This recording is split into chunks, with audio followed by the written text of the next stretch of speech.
Hi there, I'm Samuel, and I'm here to walk you through some of the AWS interview questions which we find are important. And our hope is that you would use this material in your interview preparation and be able to crack that cloud interview and step into your dream cloud job. By the way, I'm a cloud technical architect, trainer, and an interview panelist for cloud, network, and DevOps. So as you progress in watching, you're going to see that these questions are practical scenario-based questions that tests the depth of the knowledge of a person in a particular AWS product or in a particular AWS architecture. So why wait? Let's move on. All right, so in an interview, you would find yourself with a question that might ask you, define and explain the three basic types of cloud services and the AWS products that are built based on them. See, here, it's a very straightforward question. Just explain three basic types of cloud service. And when we talk about basic type of cloud service, it's compute, obviously, that's a very basic service. Storage, obviously, because you need to store your data somewhere. And networking, that actually connects a couple of other services to your application. These basic will not include monitoring. These basic will not include analytics because they are considered as optional. They are considered as advanced services. You could choose a non-cloud service or a product for monitoring and for analytics. So they're not considered as basic. So when we talk about basics, they are compute, storage, and networking. And the second part of the question says, explain some of the AWS products that are built based on them. Of course, compute EC2 is a major one. That's the major share of the compute resource. And then we have platform as a service, which is Elastic Beanstalk. And then function as a service, which is Lambda. Auto scaling and Lightsail are also part of compute services. So the compute domain, it really helps us to run any application, and the compute service helps us in managing the scaling and deployment of an application. Again, Lambda is a compute service, so the compute service also helps in running event initiated stateless applications. The next one was storage. A lot of emphasis is on storage these days because if there's one thing that grows in a network on a daily basis, that's storage. Every new day we have new data to store, process, manage. So storage is again a basic and an important cloud service. And the products that are built based on the storage services are S3, object storage, Glacier for archiving, EBS, Elastic Block Storage as a drive attachment for the EC2 instances, and EFS, file share for the EC2 instances. So the storage domain helps in the following aspects. It holds all the information that the application uses, so it's the application data. And we can also archive old data using storage, which would be Glacier, and any object files and any requirement for block storage can be met through Elastic Block Store and S3, which is again an object storage. Talking about networks, it's just not important to answer the question with the name of the services and the name of the product. It'll also be good if you could go in depth and explain how they can be used, right? So that actually proves you to be a person knowledgeable enough in that particular service or product. So talking about networking domain, VPC, networking, can't imagine networking without VPC in a cloud environment, especially in AWS cloud environment. And then we have Route 53 for domain resolution or for DNS. And then we have CloudFront, which is an edge caching service that helps customers to read their application with low latency. So networking domain helps with some of the following use cases. It controls and manages the connectivity of the AWS services within our account. And we can also pick an IP address range. If you're a network engineer or if you are somebody who works in networks or are planning to work in network, you will soon realize the importance of choosing your own IP address for easy remembering. So having an option to have your own IP address in the cloud, own range of IP address in the cloud, it really helps, really helps in cloud networking. The other question that get asked would be the difference between the availability zone and the region. Actually, the question generally gets asked so to test how well you can actually differentiate and also correlate the availability zone and the region relationship. Right? So a region is a separate geographic area like the US West 1, which represents North California, or the AP South, which represents Mumbai. So regions are a separate geographic area. On the contrary, availability zone resides inside the region. You shouldn't stop there. You should go further and explain about availability zones. And availability zones are isolated from each other, and some of the services will replicate themselves within the availability zone. So availability zone does replication within them, but regions, they don't generally do replication between them. The other question you could be asked is what is autoscaling? What do we achieve by autoscaling? So in short, autoscaling, it helps us to automatically provision and launch new instances whenever there is an demand. It not only helps us meeting the increasing demand, it also helps in reducing the resource usage when there is low demand. So autoscaling also allows us to decrease the resources or resource capacity as per the need of that particular hour. Now, this helps business in not worrying about putting more effort in managing or continuously monitoring the server to see if they have the needed resource or not, because autoscaling is going to handle it for us. So business does not need to worry about it. And autoscaling is one big reason why people would want to go and pick a cloud service, especially an AWS service. The ability to increase and shrink based on the need of that hour. That's how powerful is autoscaling. The other question you could get asked is what's geo-targeting in CloudFront? Now we know that CloudFront is caching, and it caches content globally in the Amazon caching service global wide. The whole point is to provide users worldwide access to the data from a very nearest server possible. That's the whole point in using or going for CloudFront. Then what do you mean by geo-targeting? Geo-targeting is showing customer and specific content. Based on language, we can customize the content. Based on what's popular in that place, we can actually customize the content. The URL is the same, but we could actually change the content a little bit, not the whole content, otherwise it would be dynamic, but we can change the content a little bit, a specific file or a picture or a particular link in a website, and show customized content to users who will be in different parts of the globe. So how does it happen? CloudFront will detect the country where the viewers are located, and it will forward the country code to the origin server.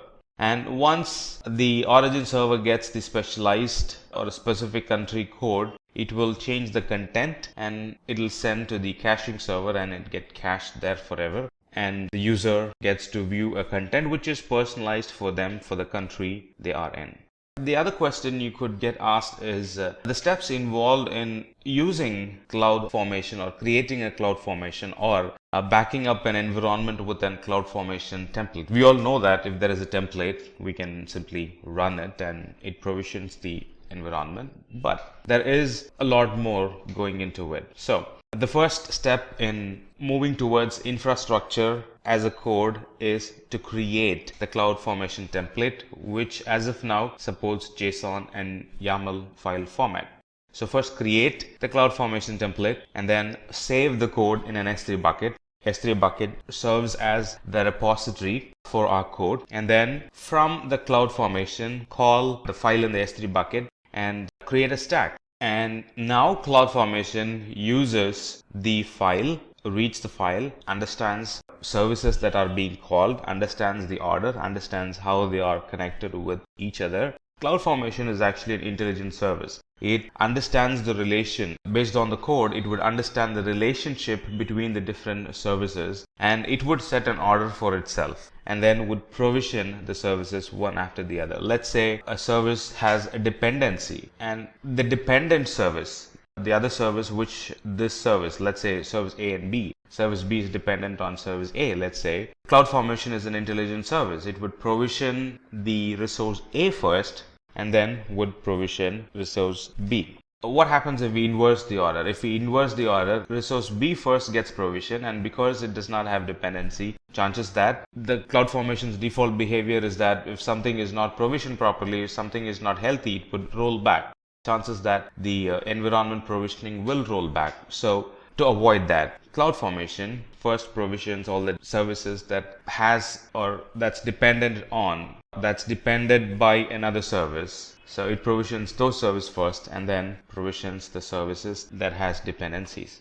And if you're being hired for a DevOps or if the interviewer wanted to test your skill on systems side, this definitely would be a question in his list. How do you upgrade or downgrade a system with near zero downtime? Now everybody's moving towards zero downtime or near zero downtime. All of them want their application to be highly available. So the question would be, how do you actually upgrade or downgrade a system with near zero downtime? Now we all know that I can upgrade an EC2 instance to a better EC2 instance by changing the instance type, stopping and starting. But stopping and starting is going to cause a downtime, right? So you should be answering, or you shouldn't be thinking in those terms, because that's a wrong answer. Specifically, the interviewer wants to know, how do you upgrade a system with zero downtime? So upgrading system with zero downtime, it includes launching another system parallelly with the bigger EC2 instance type, with the bigger capacity, and install all that's needed. If you're going to use an AMI of the old machine, well and good. You don't have to go through installing all the updates and installing all the application. From the AMI, once you've launched it in a bigger instance, locally test the application to see if it is working. Don't put it on production yet. Test the application to see if it is working. And if the application works, we can actually swap. If your server is behind Route 53, let's say, all that you could do is go to Route 53, update the information with the new IP address of the new server, and that's going to send traffic to the new server now. So the cutover is handled. Or if you're using static IP, you can actually remove the static IP from the old machine and assign it to the new machine. That's one way of doing it. Or if you are using elastic NIC card, you can actually remove the NIC card from the old machine and attach the NIC card to the new machine. So that way we would get near zero downtime. If you're hired for an architect level, you should be worrying about cost as well, along with the technology. And this question would test how well you manage cost. So what are the tools and techniques we can use in AWS to identify and know that we are paying the correct amount for the resources that we are using? Or how do you get a visibility of your AWS resources running? One way is to check the billing. There's a place where you can check the top services that were utilized. It could be free and it could be paid service as well. Top services that can be utilized. It's actually in the dashboard of the cost management console. So that table here shows the top 5 most used services. So looking at it, you can get it. All right, so I'm using a lot of storage. I'm using a lot of EC2. Why is storage high? You can go ahead and try to justify that, and you will find if you are storing things that shouldn't be storing, and then clean it up. Why is compute capacity so high? Why is data transfer so high? So if you start thinking in those levels, you'll be able to dig in and clean up unnecessary and be able to save your bill. And there are cost explorer services available which will help you to view your usage pattern or view your spending for the past 13 months or so, and it will also forecast for the next 3 months. Now, how much will you be using if your pattern is like this? So that will actually help and will give you a visibility on how much you have spent, how much you will be spending if the trend continues. Budgets are another excellent way to control cost. You can actually set a budget. All right, this is how much I am willing to spend for this application, for this team, or for this month, for this particular resource. So you can actually put a budget mark, and anytime it exceeds, anytime it's nearing, you would get an alarm saying that, well, we're about to reach the allocated budget amount. stuff like that. That way you can go back and know, and you know that how much the bill is going to be for that month, or you can take steps to control bill amount for that particular month. So AWS budget is another very good tool that you could use. Cost allocation tags helps in identifying which team or which resource has spent more in that particular month. Instead of looking at the bill as one list with no specifications into it and looking at it as an expenditure list, you can actually break it down and tag the expenditure to the teams with cost allocation tags. The dev team has spent so much. The production team has spent so much. The training team has spent more than the dev and the production team. Why is that? Now, you'll be able to think in those levels only if you have cost allocation tags. Now, cost allocation tags are nothing but the tags that you would put when you create a resource. So for production services, you would put as a production tag, you would create a production tag and you would associate that resources to it. And at a later point, when you actually pull up your bill, that's going to show a detailed list of this is the owner, this is the group, and this is how much they have used in the last month. And you can move forward with your investigation and encourage or stop users using more services with the cost allocation tags. The other famous question is, are there any other tools or is there any other way of accessing AWS resource other than the console? Console is GUI, right? So in other words, other than GUI, how would you use the AWS resource and how familiar are you with those tools and technologies?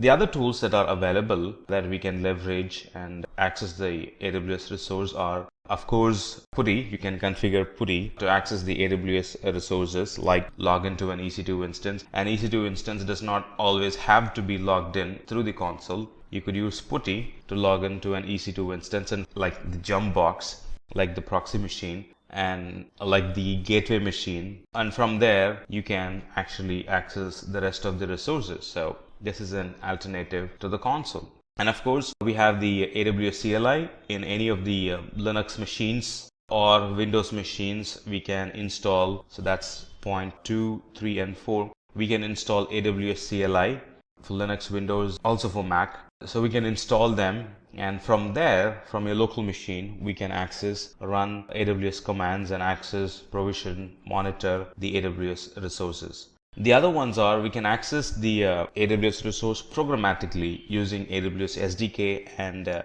Eclipse. So these are a bunch of options we have to use the AWS resource other than the console. If you're interviewed in a company or by a company that focuses more on security and want to use AWS native services for their security, then you would come across this question. What services can be used to create a centralized logging solution? The basic services we could use are Cloudwatch logs, store them in S3, and then use Elasticsearch to visualize them, and use Kinesis to move the data from S3 to Elasticsearch. Right? So log management, it actually helps organizations to track the relationship between operational and security changes and the events that got triggered based on those logs. Instead of logging into an instance or instead of logging into the environment and checking the resources physically, I can come to a fair conclusion by just looking at the logs. Every time there's a change, the system will scream and it gets tracked in the Cloudwatch, and then Cloudwatch pushes it to S3. Kinesis pushes the data from S3 to Elasticsearch, and I can do a time-based filter, and I would get a fair understanding of what was going on in the environment for the past 1 hour or whatever the time window that I wanted to look at. So it helps in getting a good understanding of the infrastructure as a whole. All the logs are getting saved in one place, so all the infrastructure logs are getting saved in one place, so it's easy for me to look at it in an infrastructure perspective. So we know the services that can be used, and here are some of the services and how they actually connect to each other. It could be logs that belongs to one account. It could be logs that belongs to multiple accounts. It doesn't matter. Those three services are going to work fairly good, and they're going to inject or they're going to suck logs from the other accounts, put it in one place and help us to monitor. So as you see, you have Cloudwatch here that actually tracks the metrics. You can also use CloudTrail if you want to log API calls as well. push them in an S3 bucket. So there are different types of log. Flow logs are getting captured in an instance. Application logs are getting captured from the same VPC, from a different VPC, from the same account, from a different account, and all of them are analyzed using Elasticsearch using the Kibana client. So step 1 is to deploy the ECS cluster. Step 2 is to restrict access to the ECS cluster because it's valid data. You don't want anybody to put their hands and access their data. So restrict access to the ECS dashboard.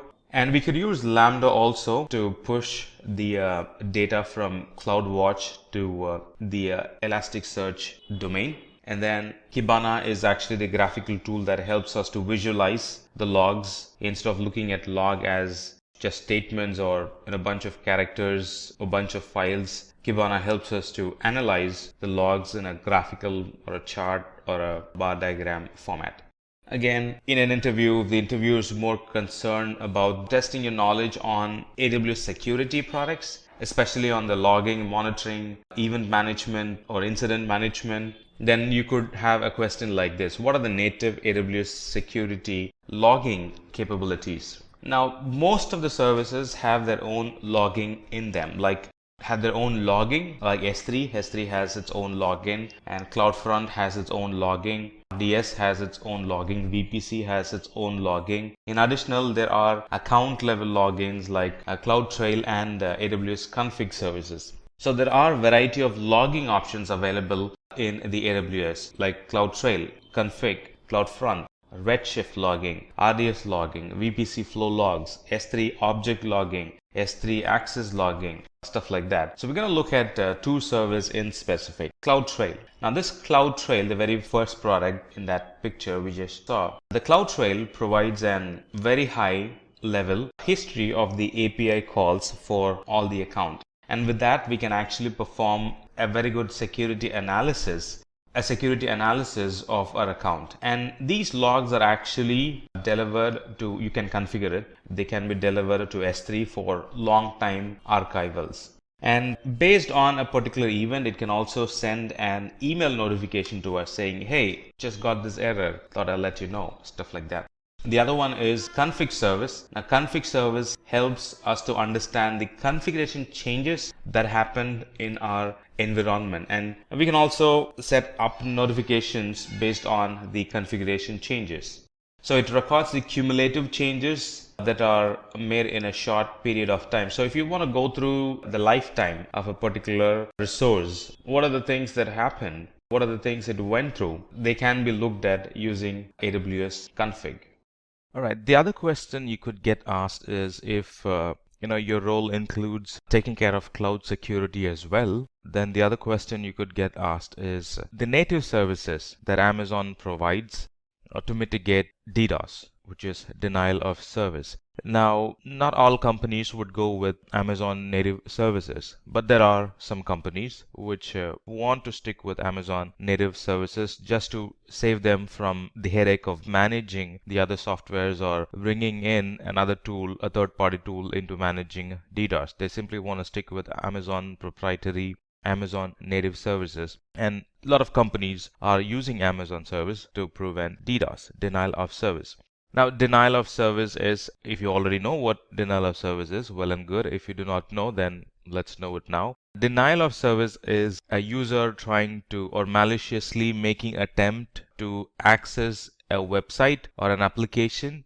The user would actually create multiple sessions and he would occupy all the sessions, and he would not let legitimate users access the service. So he's in turn denying the service for the user. A quick picture review of what denial of service is. Now look at it.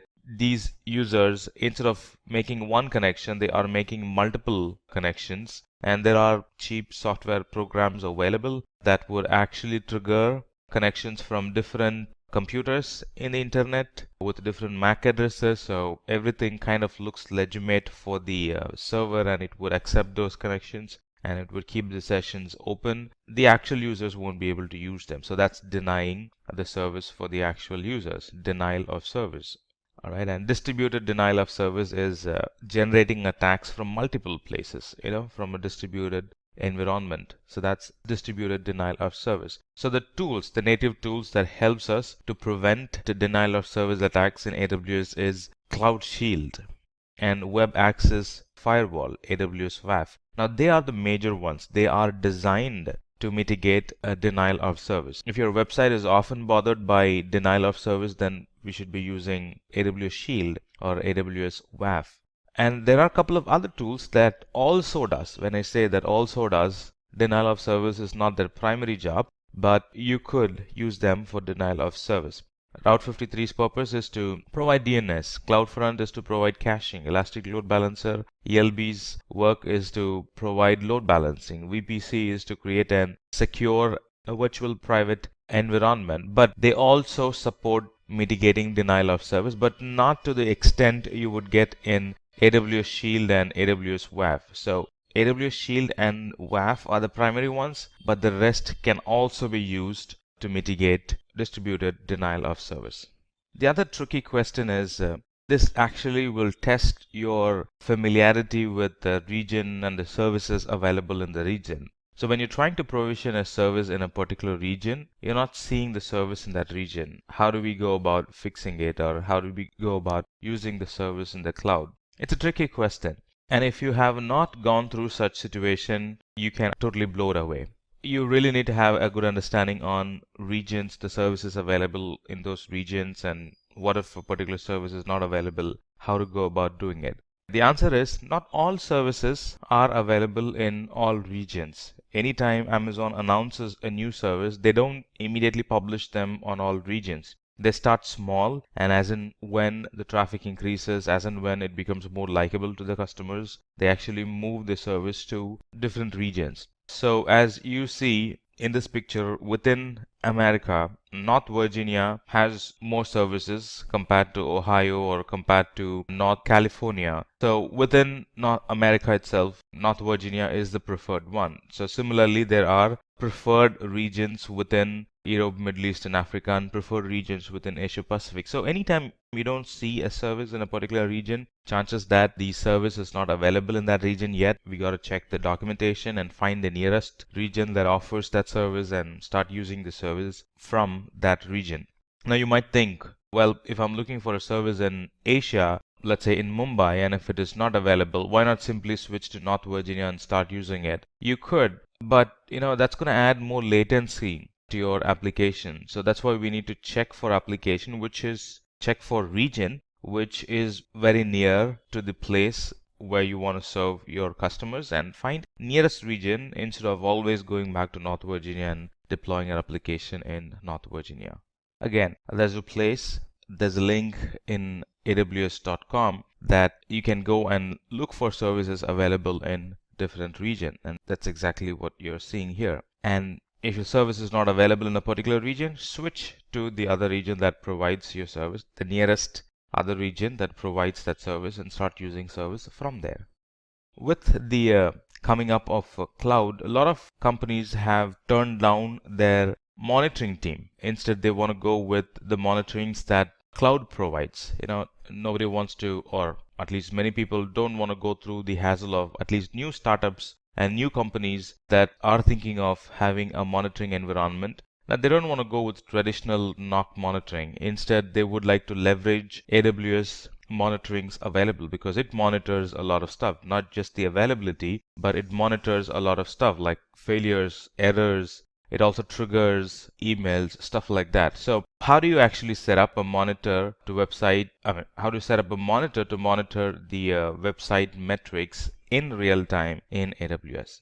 The simple way, anytime you have a question about monitoring, Cloudwatch should strike your mind, because Cloudwatch is meant for monitoring, is meant for collecting metrics, is meant for providing graphical representation of what's going on in a particular network at a particular point of time. So Cloudwatch helps us to monitor applications, and using Cloudwatch we can monitor the state changes, not only the state changes, the auto-scaling life cycle events. Anytime there are more services added, there is a reduction in the number of servers because of less usage. Very informative messages can be received through Cloudwatch. Cloudwatch can now support scheduled events. If you want to schedule anything, CloudWatch has an event that would schedule an action, right? Schedule a trigger, time-based, not incident-based. Anything happening and then you get an action happening that's incident-based.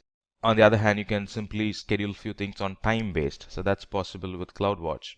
So this CloudWatch integrates very well with a lot of other services like notifications for notifying the user or for notifying the administrator about it, and it can integrate well with Lambda. So to trigger an action, anytime you're designing an auto-healing environment, this CloudWatch can actually monitor and send an email if we are integrating it with SNS, Simple Notification Service, or this CloudWatch can monitor and based on what's happening, it can trigger an event in Lambda, and that would in turn run a function till the environment comes back to normal. So CloudWatch integrates well with a lot of other AWS services.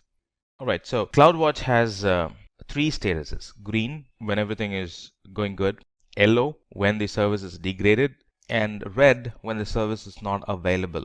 Green is good, so we don't have to do anything about it. But anytime there's an yellow, the picture that we're looking at, it's actually calling a Lambda function to debug the application and to fix it. And anytime there's a red alert, it immediately notifies the owner of the application about, well, the service is down, and here is the report that I have. Here is the metrics that I've collected about the service, stuff like that.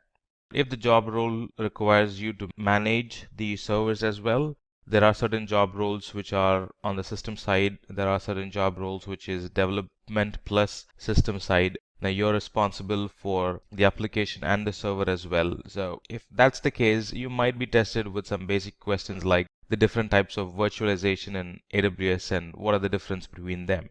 Alright, the three major types of virtualization are HVM, which is hardware virtual machine. The other one is PV, para virtualization. And the third one is PV on HVM, para-virtualization on hardware virtual module. Alright, the difference between them, or actually describing them, is actually the difference between them. HVM, it's actually a fully virtualized hardware. The whole hardware is virtualized and all virtual machines act separate from each other. And these VMs are booted by executing master boot record in the root block. And when we talk about para-virtualization, Paragrub is actually the special boot loader which boots the PV AMIs. And when we talk about PV on HVM, it's actually the marriage between HVM and PV. And this para-virtualization on HVM, in other words, PV on HVM, it actually helps operating system take advantage in storage and the network input output available through the host.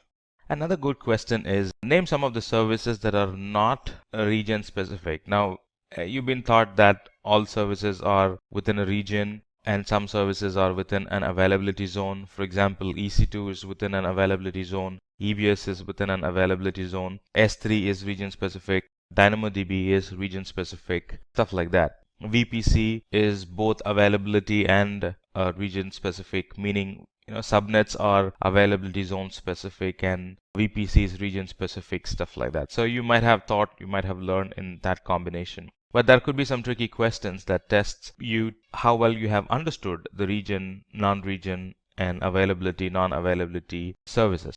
I should say there are services that are not region specific. That would be IAM. So we can't have IAM for every availability zone and for every region, which means users will have to use one username and password for one region, and anytime they switch to another region, they will have to use another username and password. That's more work, and that's not a good design as well. Authentication has to be global. So IAM is a global service, and which means it's not region specific. On the other hand, Route 53 is again a regional specific. So we can't have Route 53 for every region. Route 53 is not a region specific service. It's a global service. And it's one application. Users access from everywhere or from every part of the world. So we can't have one URL or one DNS name for each region if your application is a global application. And then web application firewall works well with CloudFront. Then CloudFront is a region-based service. So the web application firewall, it's not a region-specific service. It's a global service. And CloudFront is again a global service. Though you can cache content on a continent and country basis, it's still considered a global service, right? It's not bound to any region. So when you activate CloudFront, you're activating it away from region or availability zone. So when you're activating a web application firewall, because it's not a region specific service, you're activating it away from availability zone and regions. So a quick recap: IAM users, groups, roles, and accounts, they are global services. They can be used globally. Route 53 services are offered at edge locations and they are global as well. Web application firewall, a service that protects our web application from common web exploits. They are global service as well. CloudFront is Global Content Delivery Network, CDN, and they are offered at edge locations, which are a global service. In other words, non-region specific service or beyond region service. All right, this is another good question as well. In the project that you are being interviewed, if they really want to secure their environment using NAT, or if they are already securing their environment using NAT by any of these two methods like NAT gateway or NAT instances, you can expect this question. What are the difference between a NAT gateway and NAT instances? Now, they both serve the same thing, right? So they're not two different services trying to achieve two different things. They both serve the same thing, but still they do have differences in them, right? On a high level, they both achieve providing NATing for the service behind it, but the difference comes when we talk about the availability of it. NAT gateway is a managed service by Amazon, whereas NAT instance is managed by us. Now I'm talking about the third point, maintenance here.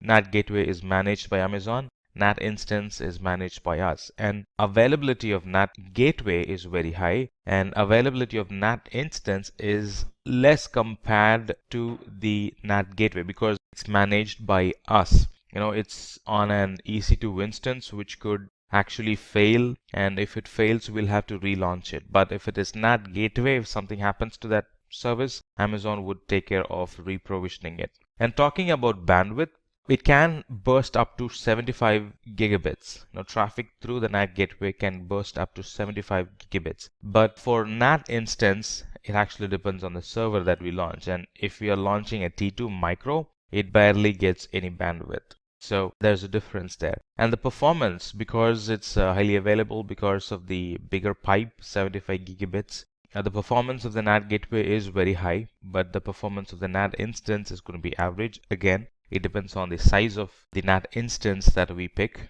And billing.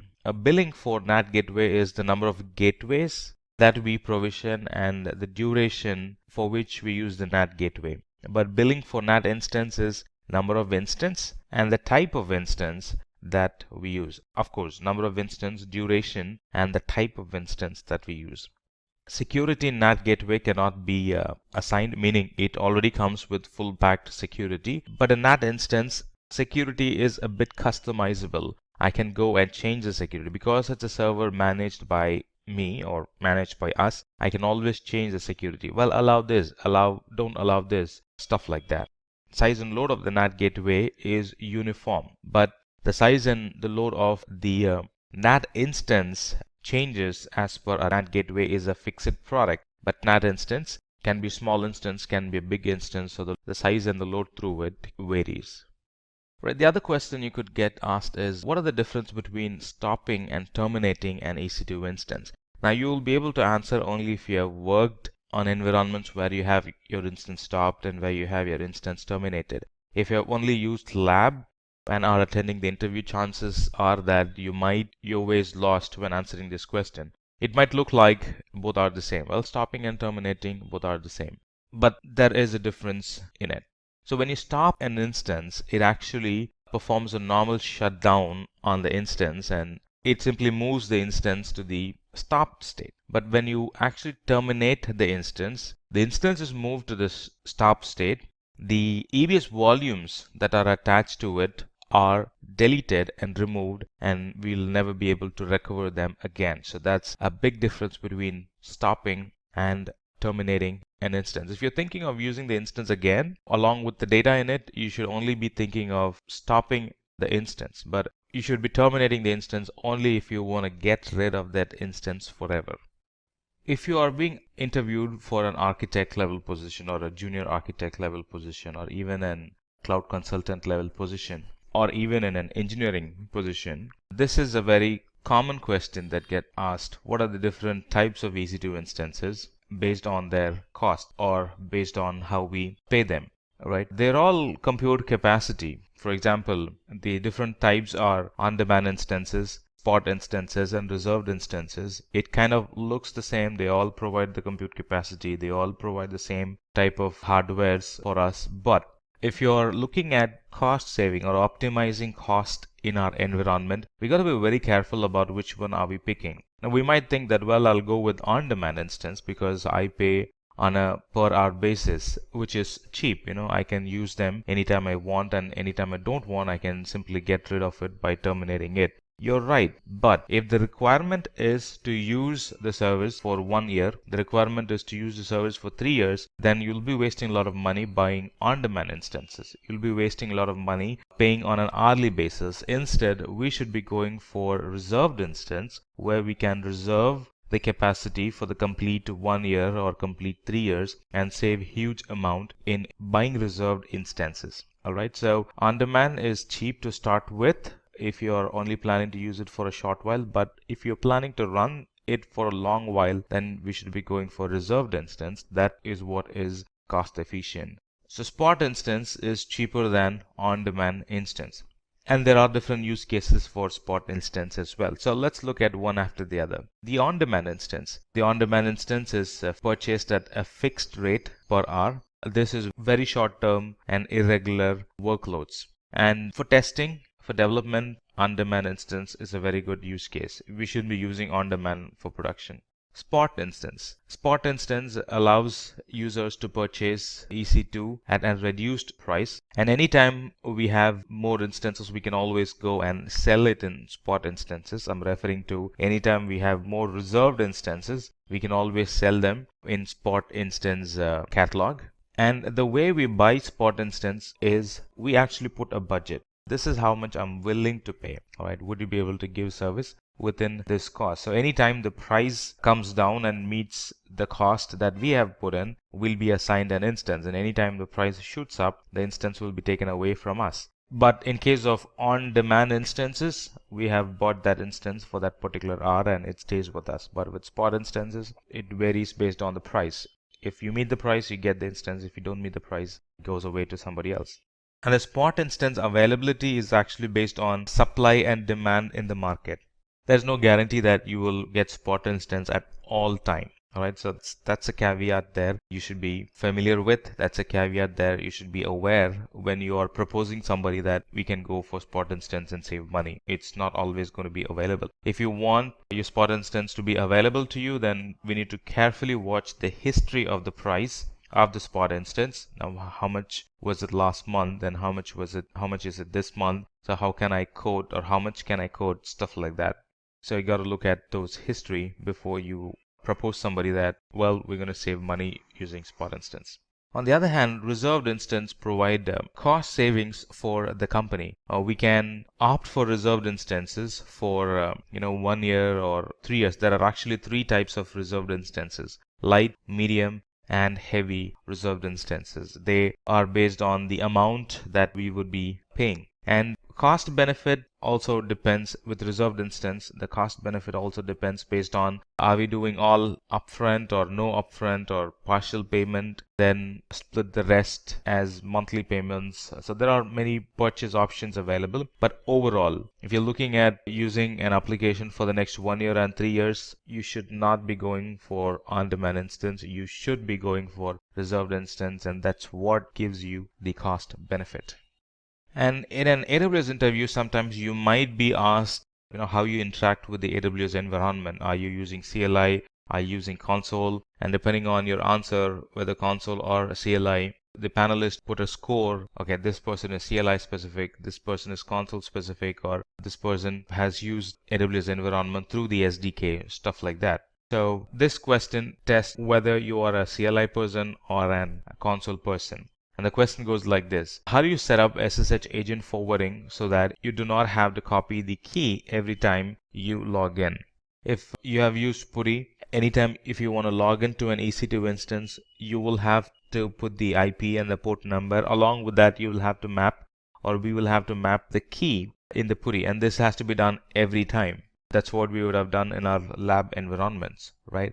But in production environment, using the same key or mapping the same key again and again every time, it's actually an hassle. It's considered as a blocker. So you might want to cache it. You might want to permanently add it in your PuTTY session so you can immediately log in and start using it. So here in the place where you would actually map the private key, there's a quick button that actually fixes or that actually binds your SSH to your PuTTY instance. So we can enable SSH agent forwarding that will actually bind our key to the SSH, and next time when we try to log in, we don't have to always go through mapping the key and trying to log in. Alright, this question, what are Solaris and AX operating systems? Are they available with AWS? That question generally gets asked to test how familiar are you with the AMIs available? How familiar are you with EC2? How familiar are you with the EC2 hardwares available? That basically tests that.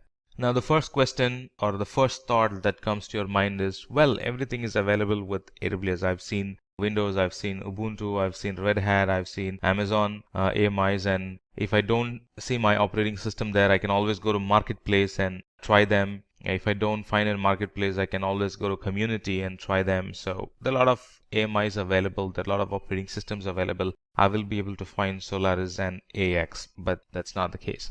Solaris and AX are not available with AWS. That's because Solaris uses a different, Solaris does not support the architecture, does not support public cloud currently. The same goes for AX as well.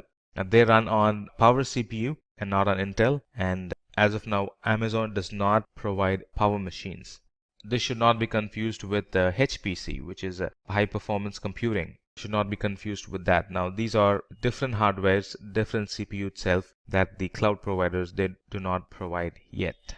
Another question you could get asked in organizations that would want to automate their infrastructure using Amazon native services would be, how do you actually recover an EC2 instance or auto recover an EC2 instance when it fails? Well, we know that EC2 instances are considered as immutable, meaning irreparable. We don't spend time fixing bugs in an OS, stuff like that. Once an EC2 instance crashes, like it goes on a OS panic, or there are various reasons why it would fail. So we don't have to really worry about fixing it. We can always relaunch that instance and that would fix it. But what if it happens at 2 o'clock in the night? What if it happens during a weekend when nobody's in office looking or monitoring those instances? So you would want to automate that, not only on a weekend or during midnights, but it's general practice good to automate it. So you could face this question, how do you actually automate an EC2 instance once it fails? And the answer to that question is using Cloudwatch, we can recover the instance. So as you see, there is an alarm threshold set in Cloudwatch. And once the threshold is met, meaning if there is an error, if there is a failure, if the EC2 instance is not responding for a certain while, we can set an alarm. And once the alarm is met, let's say the CPU utilization stayed high for 5 minutes. Right, it's not taking any new connections, or the instance is not pinging for 5 minutes, or in this case it's 2 minutes. It's not pinging, so it's not going to respond connection. So in those cases, you would want to automatically recover that EC2 instance by rebooting the instance. All right, now look at this, the take this action section under the action. So there we have a bunch of options like recover this instance, meaning reboot the instance. So that's how we would recover. The other two options are beyond the scope of the question, but still you can go ahead and apply, just like I'm going to do it. So the other option is stop the instance. That's very useful when you want to stop instances that are having low utilizations. Nobody's using the system as of now. You don't want them to be running and wasting the cloud expenditure. So you can actually set an alarm that stops the EC2 instance that's having low utilization. So somebody was working in an instance and they left it without, or they forgot to shut down that instance, and it gets, they will only use it again the next day morning. So in between there could be like 12 hours that the system is running idle, nobody's using it, and you're paying for it. So you can identify such instances and actually stop them when the CPU utilization is low, meaning nobody is using it. The other one is to terminate. Let's say you want to give system to somebody temporarily and you don't want them to hand the system back to you, all right?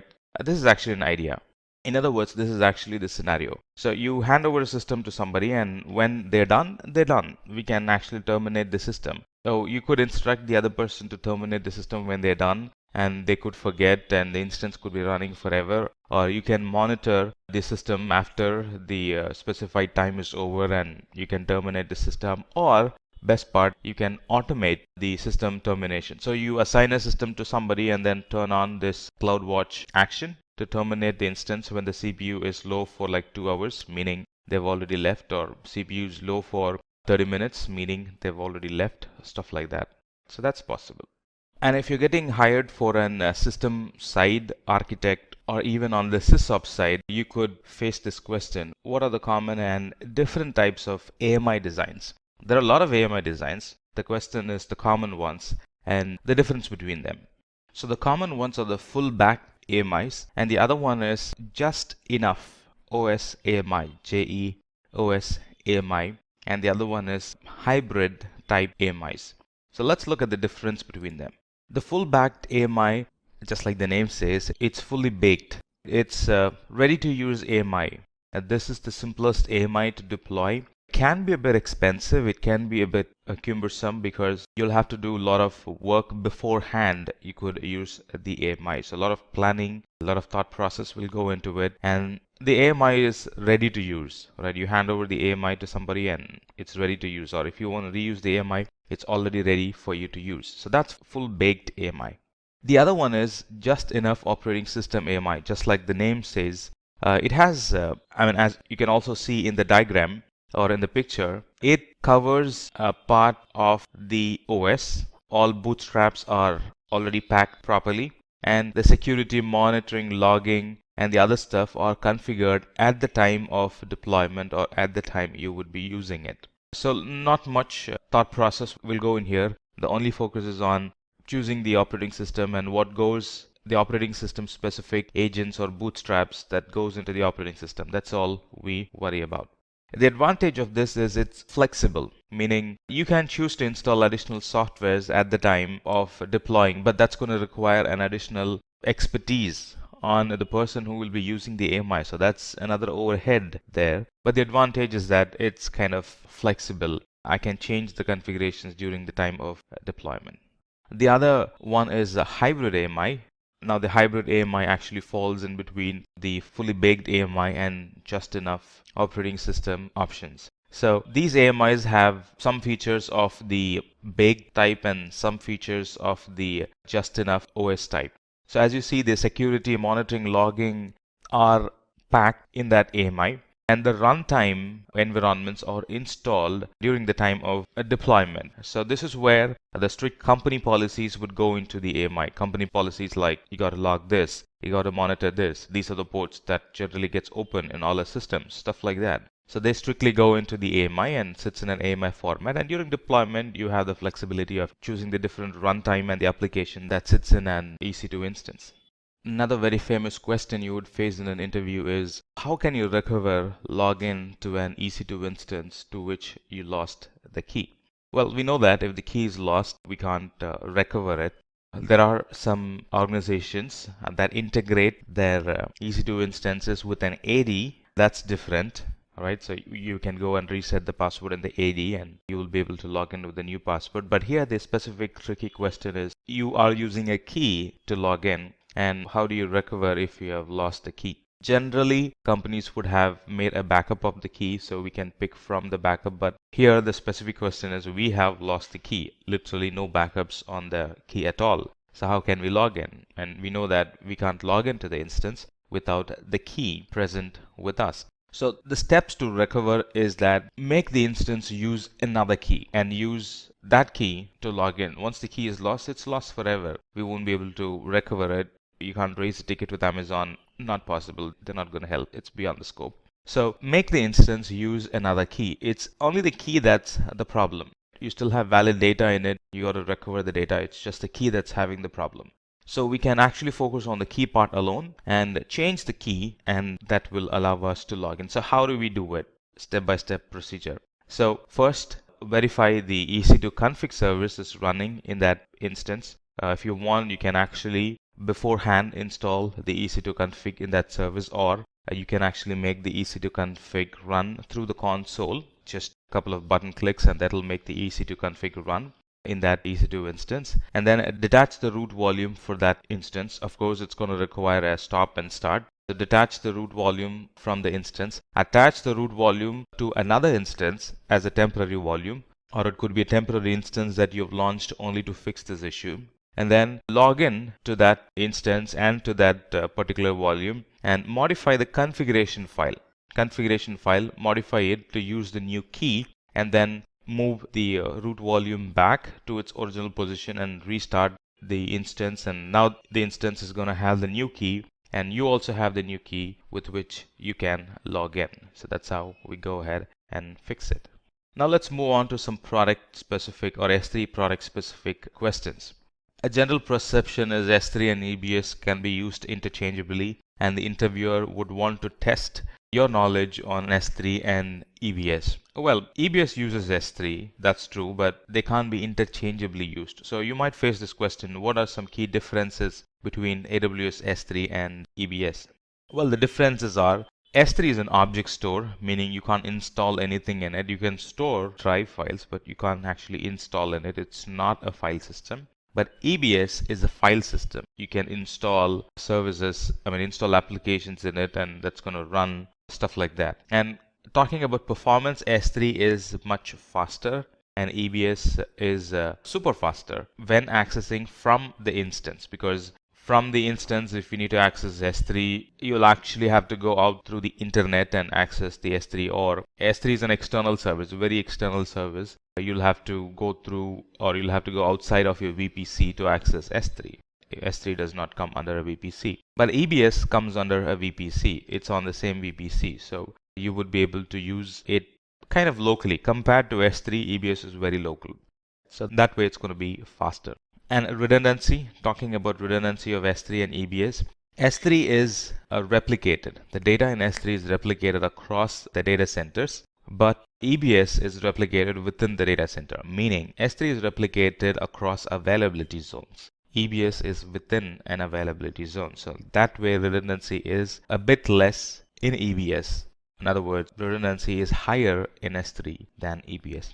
And talking about security of S3, S3 can be made private as well as public, meaning anybody can access S3 from anywhere in the internet. That's possible with S3. But EBS can only be accessed when attached to an EC2 instance. Right? Just one instance can access it, whereas S3 is publicly directly accessible. The other question related to S3 security is: how do you allow access to a user to a certain bucket, which means this user is not having access to S3 at all, but this user needs to be given access to a certain bucket. How do we do it?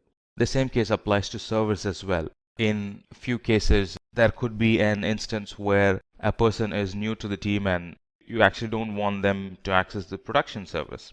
Now he is in the production group, and by default he or she is granted access to that server, but you specifically want to deny access to that production server till the time he or she is matured enough to access or understand the process, understand the do's and don'ts before they can put their hands on the production server. So how do we go about doing it? So first we would categorize our instances. Well, these are critical instances. These are normal instances. And we would actually put a tag on them. That's how we categorize. Right? So you put a tag on them. Put a tag saying, well, they are highly critical, they are medium critical, and they are not critical at all. Still they're in production, stuff like that. And then you would pick the users who wants to, or who should be or should not be given access to a certain server, and you would actually allow the user to access or not access servers based on a specific tag. In other words, you can use actually tags. In the previous step, we put tags on the critical server, right? So you would define that this user is not going to use this tag. All right, this user is not allowed to use the resources with this tag. So that's how you would make your step forward. So you would allow or deny based on the tags that you have put. So in this case, he or she will not be allowed to servers which are tag critical servers. So that's how you allow deny access to them. And the same goes for bucket as well. Right, if an organization is excessively using S3 for their data storage because of the benefit that it provides, the cost and the durability, you might get asked this question, which is organizations would replicate the data from one region to another region for additional data durability and for having data redundancy. Not only for that, they would also do that for DR purposes, for disaster recovery. If the whole region is down, you still have the data available somewhere else and you can pick and use it. Some organizations would store data in different regions for compliance reasons, to provide low latency access to their users who are local to that region, stuff like that. So when companies do replication, how do you make sure that there is consistency in the replication? How do you make sure that the replication is not failing and the data gets transferred for sure and there are logs for that replication? This is something that the companies would use where they're excessively using S3 and they're fully relying on the replication in running their business. And the way we could do it is we can set up a replication monitor. It's actually a set of tools that we could use together to make sure that the cloud replication, region level replication is happening properly. So this is how it happens. Now on this side, on the left hand side, we have the region 1 and on the right hand side we have region 2, and region 1 is the source bucket and region 2 is the destination bucket. Alright, so object is put in the source bucket and it has to go directly to the region 2 bucket or made a copy in the region 2 bucket. And the problem is sometimes it fails and there is no consistency between them. So the way you would do it is connect these services together and create an cross-replication or cross-region replication monitor that actually monitors your environment. So there are Cloudwatch that make sure that the data is moved, no data is failing. Again, there's Cloudwatch on the other end, make sure that the data is moving. And then we have the logs generated through CloudTrail, and that's actually written in DynamoDB. And if there is an error, if something is failing, you get notified through an SMS or you get notified through an email using the SNS service. So that's how we could leverage these tools and set up an cross-region replication monitor that actually monitors your data replication. Some common issues that companies face in VPC is that we all know that I can use Route 53 to resolve an IP address externally from the internet, but by default the servers won't connect to the other servers using our custom DNS name. That it does not do that by default. So it's actually a problem. There are some additional things that as an administrator or as an architect or as a person who uses it, you will have to do. And that's what we're going to discuss. So the question could be, VPC is not resolving the server through the DNS. You can access it through the IP, but not through the DNS name. And what could be the issue and how do you go about fixing it? And you will be able to answer this question only if you have done it already. It's a quick and simple step. By default, VPC does not allow, that's the default feature. And we will have to enable the DNS hostname resolution before. Now this is for the custom DNS, not for the default DNS that comes along. This is for the custom DNS. So we will have to enable the DNS hostname resolution. So we'll have to enable the DNS hostname resolution so they actually resolve. Let's say I want to connect to server1.simplylearn.com. By default, it's not allowed. But if I enable this option, then I will be able to connect to server1.simplylearn.com. If a company has VPCs in different regions and they have a head office in a central place and the rest of them are branch offices and they are connecting to the head office for access or for saving data or for accessing certain files or certain data or storing data, all right, so they would actually mimic the hub and spoke topology where you have the VPC which is centrally in an accessible region, a centrally accessible region, and then you would have a local VPCs or branch offices in different other regions, and they get connected to the VPC in the central location. And the question is, how do you actually connect the multiple sites to a VPC and make communication happen between them? By default, it does not do that. We know that VPCs, they need to be peered between them in order to access the resources. Let's look at this picture, right? So I have like a customer network or branch offices in different parts, and they get connected to a VPC. That's fine. So what we have achieved is those different offices, the remote offices, they are connecting to the VPC and they're talking, but they can't connect or they can't talk to each other. That's what we have built. But the requirement is the traffic needs to, or they should be able to talk to each other, but they should not have a direct connection between them, which means that they will have to come and hit the VPC and then reach the other customer network, which is in Los Angeles or which is in New York. Right? That's the requirement. So that's possible with some architecting in the cloud. So that's using VPN Cloud Hub. You look at these dotted lines, which actually allows customers, or which actually allows the corporate networks to talk to each other through the VPC. Again, by default, it doesn't happen. Cloud Hub is an architecture that we should be using to make this happen. And what's the advantage of it? As a central office or as the headquarters office, which is in the VPC, or headquarters data center, which is in the VPC, you have control, or the VPC has control on who talks to who and what traffic can talk to, what traffic can be routed to the other head office, stuff like that. That centralized control is on the VPC. The other question you could get asked is, name and explain some security products and features available in VPC. Well, VPC itself is an security service. It provides security service to the application, but how do you actually secure the VPC itself? That's the question. And yes, there are products that can actually secure the VPC, or the VPC delivers those products to secure the application. Access to the VPC is restricted through a network access control list. Right? So that's an security product in VPC. And a VPC has security groups that protects the instances from unwanted inbound and outbound traffic, and network access control list protects the subnets from unwanted inbound and outbound access. And there are flow logs we can capture in VPC that captures incoming and outgoing traffic through a VPC, which will be used for later analysis, as in what's the traffic pattern, what's the behavior of the traffic pattern, stuff like that. So there are some security products and features available in VPC. Now, how do you monitor VPC? VPC is a very important concept, very important service as well. Everything sits in a VPC. Most of the service sits in a VPC, except for Lambda and S3 and DynamoDB and a couple of other services. Most of them sit in a VPC for security reasons. So how do you monitor your VPC? How do you gain some visibility on your VPC? Well, we can gain visibility on our VPC using VPC flow log.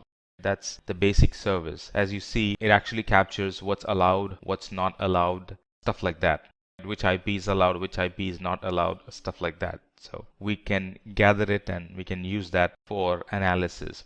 And the other one is Cloudwatch and Cloudwatch logs, the data transfers that happen. So this is who gets allowed and who does not get allowed. I mean, the flow logs is who is allowed and who's not allowed, that kind of detail. And Cloudwatch gives information about the data transfer, how much data is getting transferred. We can actually pick unusual data transfers if there is a sudden hike in the graph. There's a sudden hike and something happens at 12 on a regular basis and you weren't expecting it. There's something suspicious. It could be valid backups. It could be a malicious activity as well. So that's how you know, by looking at Cloudwatch logs and Cloudwatch dashboard.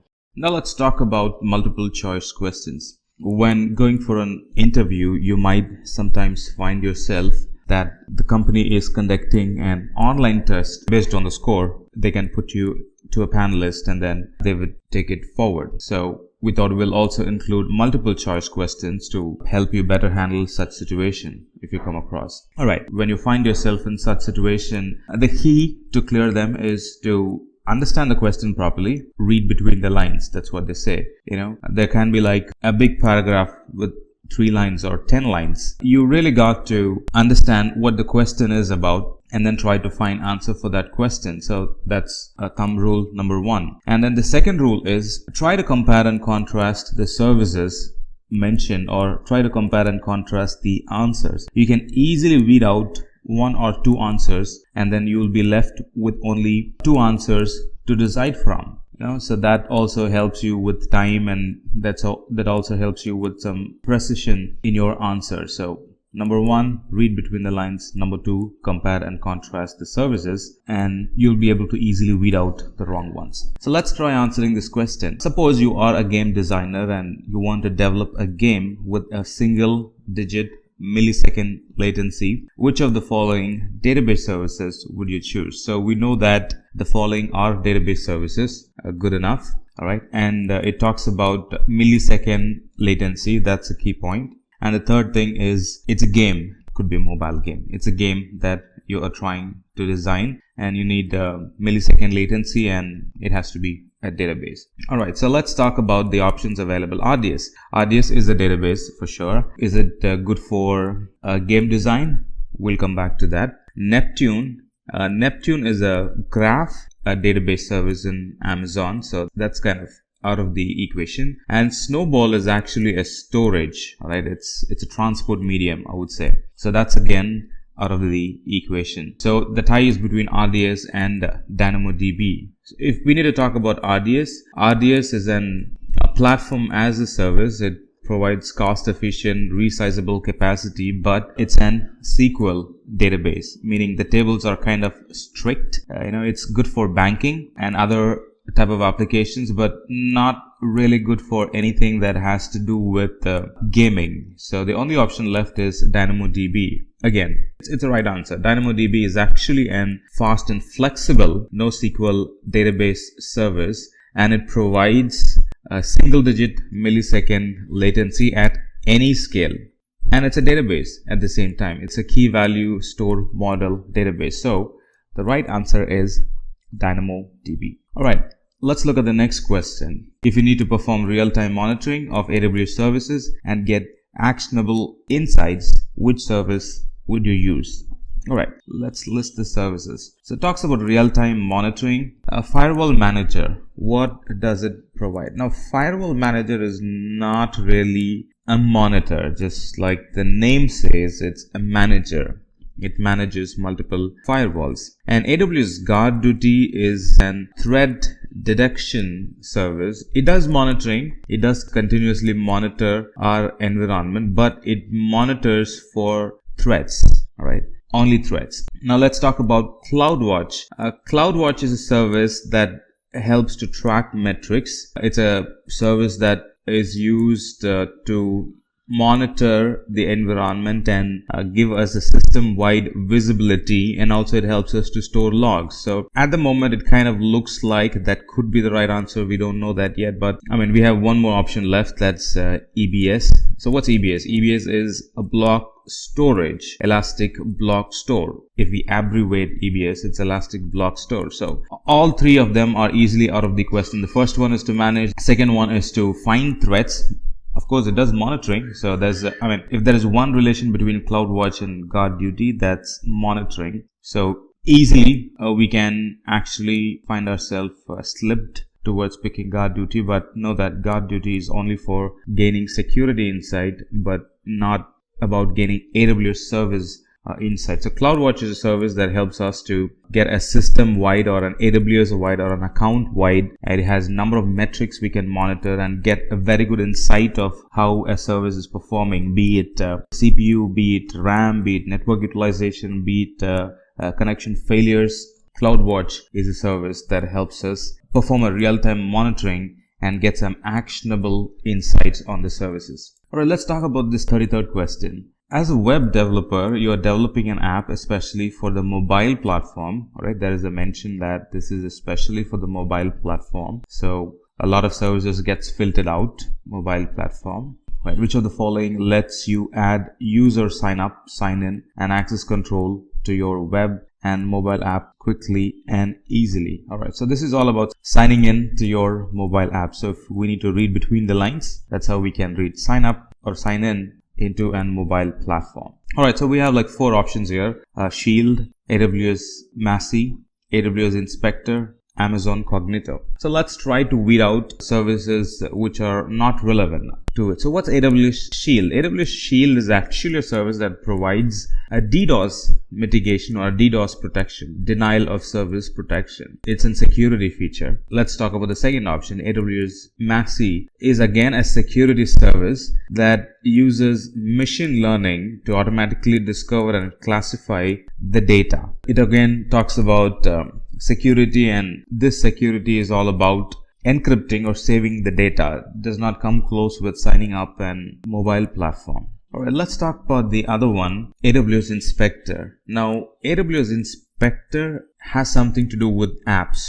It definitely has something to do with apps. So kind of looks like that's relevant as of now. So it actually helps with improving the security and compliance of the apps that we deploy in the cloud. So kind of looks like it could be because it has to do with apps. The last one, Cognito. Now, Cognito is a service that actually lets the administrator to have control access over web and mobile apps. And it's a service that helps us to sign up and sign in to an mobile and web app. So that very much looks like we found the answer. So Cognito is a service that helps web app and mobile app for sign up and signing in, and also gives the administrator to have control over access control over the web and the mobile app. Pretty much we found it. So it's Cognito. Cognito is a service that helps us to set up, sign in, and have access control over the users who would be using our mobile and web app. Alright, how about this question? You are an ML engineer or a machine learning engineer who's on the lookout for a solution that will discover sensitive information that your enterprise stores in AWS and then uses NLP to classify that data and provide business related insights. Which among the following services would you choose? So we have a bunch of services that's going to help us achieve, or one of it is going to help us achieve the above requirement. So it's a service that deals with machine learning. You're a machine learning engineer who's looking for a service that will help you to discover information at your enterprise store. So we're talking about storage, discover information in store, and then classify the data depending on severity, the sensitivity, classify the data. So which service is that? So firewall manager, just like the name says, it's a manager. And AWS IAM, if we abbreviate it, it's identity and access management. So it's identity and access management, nothing to do with identifying sensitive data and managing it. So the first two is already out of the equation. And then the AWS Massey, we already had a quick definition description for AWS Massey, that it's actually a security service that uses machine learning. Kind of looks like it could be it. It's a security service that uses machine learning, and it discovers and classifies the sensitive information. Not only that, it does not stop there. It goes beyond and protects the sensitive data. AWS Massey kind of looks like, but we still have one more option to look at, which is Cloud HMS. Cloud HMS is also a security service. Kind of looks like that could be the answer as well. And it enables us to generate encryption keys and save the data. So kind of 50% of it. It's a security service. It encrypts, helps us protect the data, but AWS Massey is right on spot. It's a machine learning service. It helps us to classify the data and also to protect the data. So the answer for this question would be AWS Massey. So hope you kind of get it how this is going. So first we apply the thumb rule, identify the question that's being asked, read between the lines, and then try to find the service that meets your requirement. And finding the service is by first weeding out the wrong ones, recollect everything that you've learned about the service and see how well that matches with those hints that you have picked up. And if that doesn't match, weed that out, and you'll end up with just two to decide from at some point, and then it becomes easy for you to decide. Click on the question, submit it, and then move on to the other question in your interview. Alright, so how about this one? You are a system administrator in a company which is running most of its infrastructure on AWS. You are required to track your users and keep a look on how your users are being authenticated. Alright, so this is where the problem statement starts. Alright, you need to keep track of how your users are being authenticated. And you wish to create and manage AWS users and use permissions to allow and deny their access to the AWS resources. Alright, so you are to give them permission, number one. And then, if we put them in the right order, first giving them permissions and then tracking their usage. Let's see which of the service will help us achieve it. IAM is a service that helps us to, looking at the permissions, we can actually predict whether the user or the group will have service or not. So that helps us to get a track of who is able to use, who's not able to use certain service and all that stuff. So it kind of looks like, but we have other three options left. Let's look at AWS Firewall Manager. Just like the name says, it's actually a firewall manager. It helps us to manage multiple firewalls. Simple as that. And Shield is a service. It's a service that's used to protect denial of service or distributed denial of service. An API Gateway is a service that makes it easy for developers to create, publish, maintain, and monitor and secure APIs. So, it's completely on the API side, very less on user and how you authenticate your user. We can get that by looking at the name itself, right? If we abbreviate it, or if you try to find a definition for the name API Gateway, you would get it. It has to do with API. But if we abbreviate AWS IAM, it's Identity and Access Management, pretty much meets the requirement for the problem statement above. It's AWS Identity and Access Management. That's the right answer. Alright, let's look at this one. If you want to allocate various private and public IP address in order to make them communicate with the internet and other instances, you will use this service. Which of the following is this service? So it talks about using public and private IP address. So this service uses IP address, and then this service helps us to allow and deny connections to the internet and to the other instances. So you get the question, is it? Let's pick the service that helps us achieve it. Route 53. Route 53 is actually a DNS service, right? So it's not a service that's used to allow or deny. No, it does not do that. VPC uses public and private IP address. Yes. So kind of looks like VPC helps us to allow, the security in VPC, the security group, the network access control list in a VPC, the routing table in a VPC, that actually helps us to allow or deny a connection to a particular IP address or to a particular service within the VPC or outside of the VPC. So as of now, it kind of looks like it could be, but let's look at the other services. What if we find a service that closely matches to the above requirement than the Amazon VPC? Gateway, API Gateway, we know that it's a managed service that makes it easy for developers to create, publish, maintain, and monitor APIs and secure APIs. So that has completely to do with API, not with IP. CloudFront, we know about CloudFront that it's a content delivery network, and it provides global distribution of servers where our content can be cached. It could be video or bulk media or anything else. They can be cached locally, so users can easily access them and download them easily. All right, so that's CloudFront. Now at this point, after looking at all four, it looks like VPC is the right answer, and in fact VPC is the right answer. VPC has public IP address. VPC can help us with private IP address. VPC can be used to allow deny connection based on the security group, access control list, and the routing table it has. So that's right answer is VPC. Alright, how about this one? This platform as a service or platform as a DB service provides us with a cost-efficient and resizable capacity while automating time-consuming administrative tasks. So this question is very clear. It's a DB service we got to look for, and it's a service that can provide automating some of the time-consuming tasks. It has to be resizable at the same time. So let's talk about Amazon Relational Database. It's a database. Kind of matches the requirement. We can resize it as and when needed.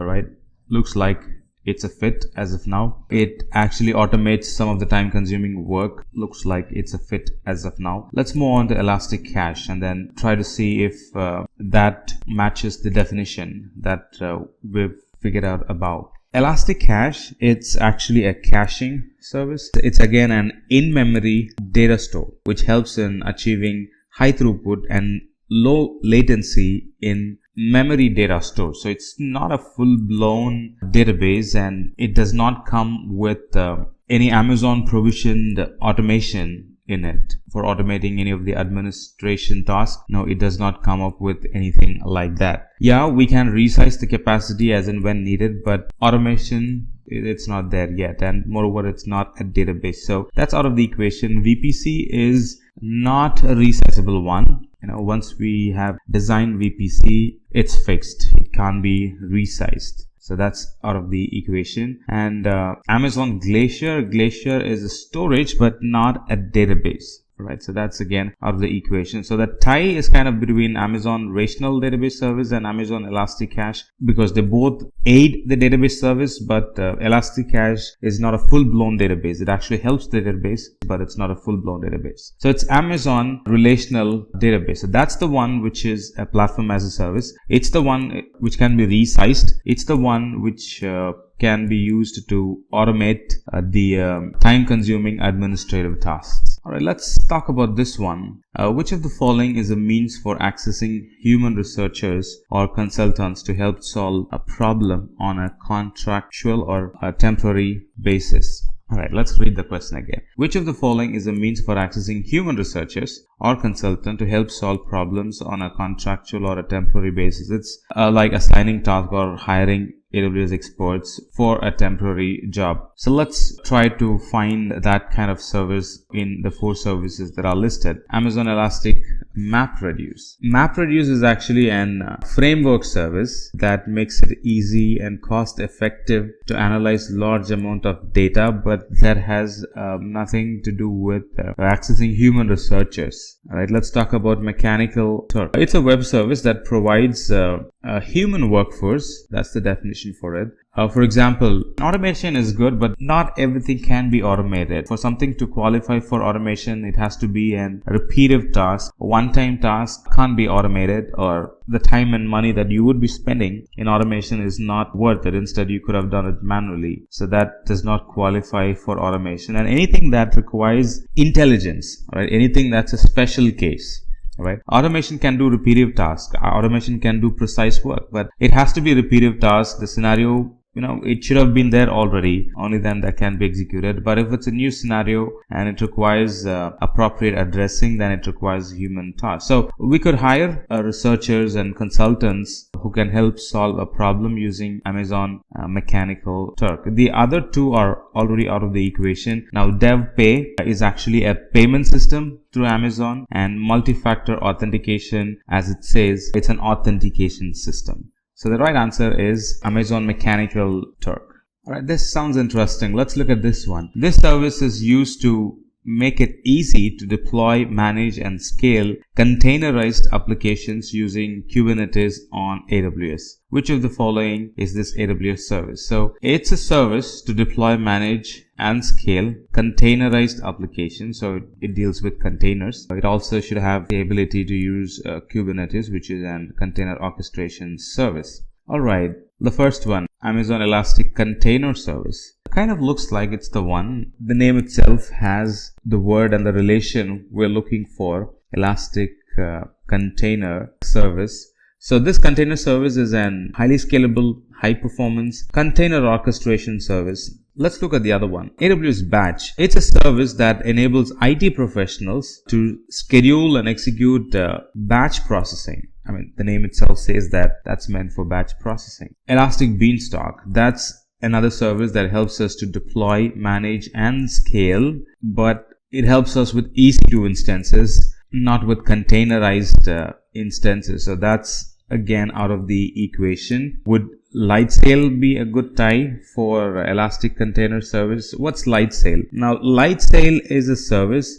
It's called as a virtual private server without a VPC. It's called as a virtual private server. It comes with predefined compute, storage, networking capacity. It's actually a server, not a container. Right, so at this point that also becomes out of the equation. So it's Amazon Elastic Container Service. That's the one that helps us to easily deploy, manage, scale container services, and it helps us orchestrate the containers using Kubernetes. Alright, how about this one? Alright, this service lets us to run code without provisioning or managing servers. So no servers, run code. Select the correct service from the below option. Alright, so no servers, but we should be able to run code. Amazon EC2 auto scaling. EC2 auto scaling. EC2 is Elastic Compute Cloud, which is a server, and auto scaling is a service that helps us to achieve scaling the server. So that's the definition for it. Could be that's out of the equation. AWS Lambda. Now Lambda is a service. It's actually an event-driven serverless computing platform, and Lambda runs code in response to the event that it receives, and it automatically manages the compute resource that's required for that code. As long as we have uploaded a code that's correct and set up events correctly to map to that code, it's going to run seamlessly. So that's about Lambda. It kind of looks like it could be the answer because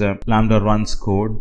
We don't have to manage servers. It manages servers by itself. But we can't conclude as of now. We have other two services to talk about. AWS Batch. Alright, Batch is a service that enables IT professionals to run batch job. We know that. And about Inspector, Amazon Inspector, it's actually a service that helps us to increase and identify any security issues and align our application with compliance. Well, that's not the requirement in the question. The requirement in the question was run code without provisioning a server, and without any more space for confusion, AWS Lambda is a service, or is the service that runs code without provisioning and managing services. Right? The right one would be AWS Lambda. Alright, so by this we have come to the end of the first section. If getting your learning started is half the battle, what if you could do that for free? Visit SkillUp by Simplilearn. Click on the link in the description to know more. I'm glad that we were able to provide you a second part in AWS interview questions. All right, let's get started. So in an environment where there is a lot of automation, infrastructure automation, you'll be posted with this question: how can you add an existing instance to a new autoscaling group? Now this is when you are taking an instance away from the autoscaling group to troubleshoot, to fix a problem, to look at logs, or if you have suspended the autoscaling, you might need to re-add that instance to the autoscaling group. Only then it's going to take part in it, right? Only then the autoscaling is going to count it as part of it. It's not a straight procedure. When you remove them, it doesn't get automatically re-added. And I've worked with some clients when their developers were managing their own environment, they had problems adding the instance back to the autoscaling group. Irrespective of what they tried, the instance was not getting added to the autoscaling group, and whatever they fixed that they were provided, or whatever fix that they have provided, were not getting counted in the autoscaling group. So like I said, it's not a straight a click button procedure. There are ways we'll have to do it. So how can you add an existing instance to the autoscaling group? There are a few steps that we need to follow. So the first one would be to, under the EC2 instance console, right, under the instance, under actions in specific, there's an option called attach to autoscaling group, right? If you have multiple autoscaling groups in your account or in the region that you're working in, then you're going to be posted with the different autoscaling groups that you have in your account. Let's say you have 5 autoscaling groups for 5 different applications.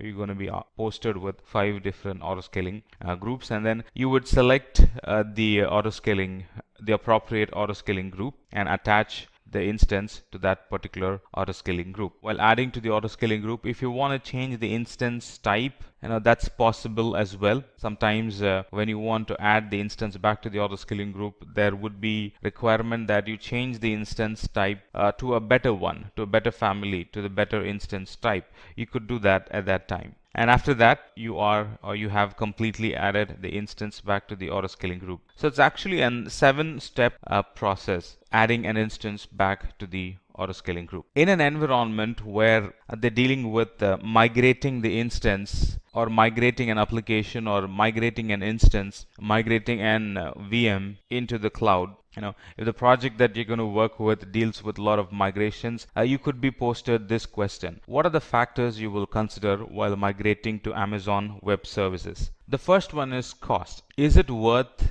moving the instance to the cloud, given the additional bells and whistles features available in the cloud, is this application going to use all of them? Is moving into the cloud beneficial to the application in the first place? Beneficial to the users who will be using the application in the first place. So that's a factor to think of. So this actually includes cost of the infrastructure and the ability to match the demand and supply transparency. Is this application in high demand?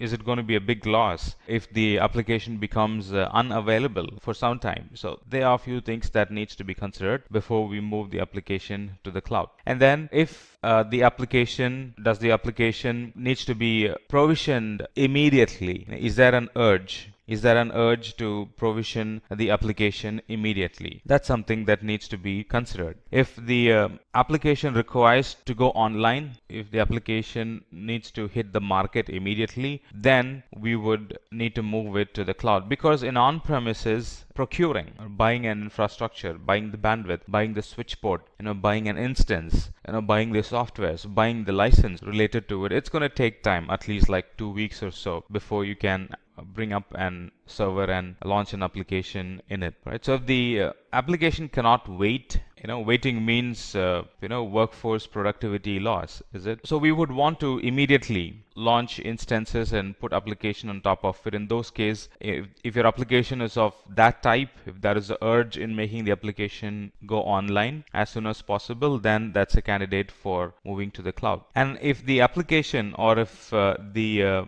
software, or if the product that you're launching, it requires hardware, it requires an updated hardware all the time, that's not going to be possible in on-premises. We try to deal with legacy infrastructure all the time in on-premises, but in the cloud, they're constantly upgrading their hardwares. Only then they can keep themselves up going in the market. So the cloud providers are constantly updating their hardwares. And if you want to be benefited, or if your application wants to be benefited by the constant upgrading of the hardwares, making sure the hardware is as latest as possible, the software version, the licensing is as latest as possible, then that's a candidate to be moved to the cloud. And if the application does not want to go through any risk, if the application is very sensitive to failures, if the application is very much tagged to the revenue of the company, and you don't want to take a chance in seeing the application fail and seeing the revenue drop, then that's a candidate for moving to the cloud. And business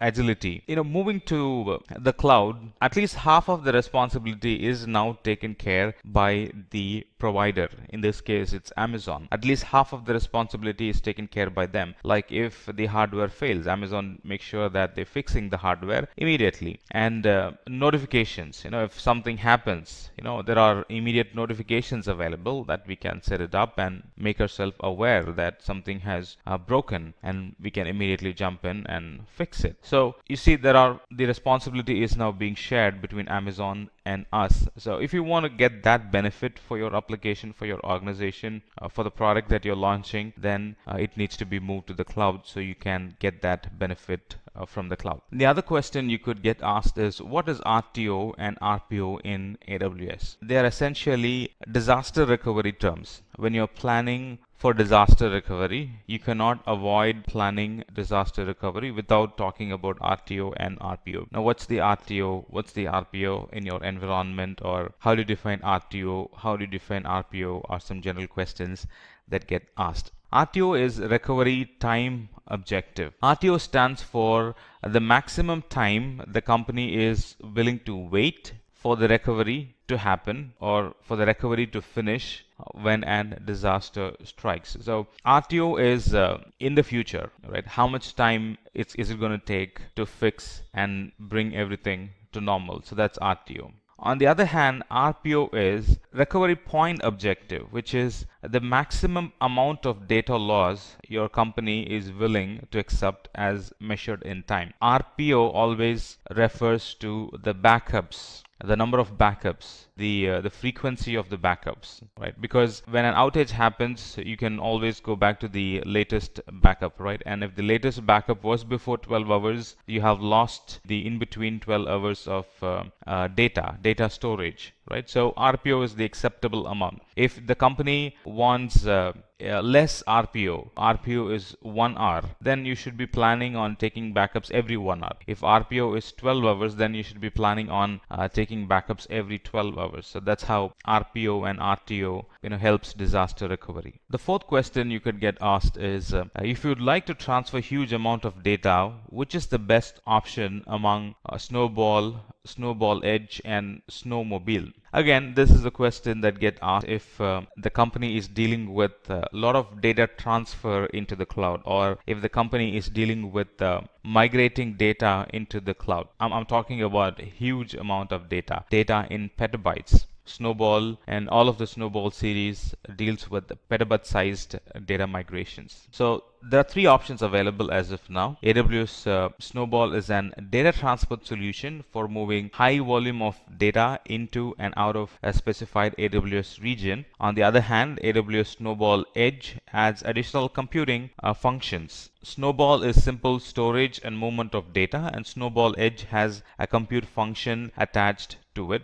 Snowmobile, on the other hand, is an exabyte scale migration service that allows us to transfer data up to 100 petabytes. That's like 100,000 terabytes. So depending on the size of data that we want to transfer from our data center to the cloud, we can rent any of these three services. Let's talk about some CloudFormation questions. This is a classic question. How is AWS CloudFormation different from AWS Elastic Beanstalk? From the surface, they both look like the same. You don't go through the console provisioning resources. You don't go through CLI and provision resources. Both of them provision resources through click button, right? But underneath, they are actually different services. They aid different services. So knowing that is going to help you understand this question a lot better. Let's talk about the difference between them, and this is what you will be explaining to the interviewer or the panelist. So the CloudFormation service helps you describe and provision all the infrastructure resources in the cloud environment. On the other hand, Elastic Beanstalk provides an simple environment to which we can deploy and run application. CloudFormation gives us an infrastructure, and Elastic Beanstalk gives us a small contained environment in which we can run our application. And CloudFormation supports the infrastructure needs of many different types of application, like the enterprise application, the legacy applications, and any new modern application that you want to have in the cloud. On the other hand, the Elastic Beanstalk, it's a combination of developer tools. They are tools that helps manage the life cycle of a single application. So CloudFormation, in short, is managing the infrastructure as a whole, and Elastic Beanstalk, in short, is managing and running an application in the cloud. And if the company that you're getting hired is using CloudFormation to manage their infrastructure, or if they're using infrastructure or any of the infrastructure as a code services, then you would definitely face this question: what are the elements of an AWS CloudFormation template? So it has 4 or 5 basic elements, right? And the template is in the form of JSON or in YAML format. Right, so it has parameters, it has outputs, it has data, it has resources, and then the format or the format version or the file format version for the CloudFormation template. So parameter is nothing but it actually lets you to specify the type of EC2 instance that you want, the type of RDS that you want, right? So EC2 is an umbrella, RDS is an umbrella, and parameters within that EC2 and parameters within that RDS are the specific details of the EC2 or the specific details of the RDS service. So that's what parameters in a CloudFormation template. And then the element of the CloudFormation template is outputs. For example, if you want to output the name of an S3 bucket that was created, if you want to output the name of the EC2 instance, if you want to output the name of some resources that have been created, instead of looking into the template, instead of navigating through in the console and finding the name of the resource, we can actually have them outputted in the result section. So you can simply go and look at all the resources created through the template in the output section, and that's what output values or output does in the CloudFormation template. And then we have resources. Resources are nothing but what defines what are the cloud components or cloud resources that will be created through this CloudFormation template. Now, EC2 is a resource, RDS is a resource, and S3 bucket is a resource, Elastic Load Balancer is a resource, and NAT Gateway is a resource, VPC is a resource. So you see, all these components are the resources, and the resource section in the CloudFormation defines what are the AWS cloud resources that will be created through this CloudFormation template. And then we have version. Version actually identifies the capabilities of the template. We just need to make sure that it is of the latest version type, and the latest version is 0909 2010. That's the latest version number. You'll be able to find that on the top of the CloudFormation template, and that version number defines the capabilities of the CloudFormation template. So just need to make sure that it's the latest all the time. Still talking about CloudFormation, this is another classic question. What happens when one of the resources in a stack cannot be created successfully? Well, if the resource in a stack cannot be created, the CloudFormation automatically rolls back and terminates all the resources that was created using the CloudFormation template. So whatever resources that were created through the CloudFormation template from the beginning, let's say we have created like 10 resources and the 11th resource is now failing, CloudFormation will roll back and delete all the 10 resources that were created previously. And this is very useful when the CloudFormation cannot go forward. CloudFormation cannot create additional resources because we have reached the Elastic IP limits. Elastic IP limit per region is 5, right? And if you have already used 5 IPs and your CloudFormation is trying to buy 3 more IPs, we've hit the soft limit. Till we fix that with Amazon, CloudFormation will not be able to launch additional resources and additional IPs. So it's going to cancel and roll back everything. That's true with a missing EC2 AMI as well. If an AMI is included in the template but the AMI is not actually present, then CloudFormation is going to search for the AMI, and because it's not present, it's going to roll back and delete all the resources that it created. So that's what CloudFormation does. It simply rolls back all the resources that it created. I mean, if it sees a failure, it would simply roll back all the resources that it created. And this feature actually simplifies the system administration and layered solutions built on top of AWS CloudFormation. So at any point, we know that there are no orphan resources in our environment, because something did not work, or because there was an CloudFormation executed some, there are no orphan resources in our account. At any point, we can be sure that if CloudFormation is launching a resource and if it's going to fail, and it's going to come back and delete all the resources it's created, so there are no orphan resources in our account. Now let's talk about some questions in Elastic Block Store. Again, if the environment deals with a lot of automation, you could be thrown this question: how can you automate EC2 backup using EBS?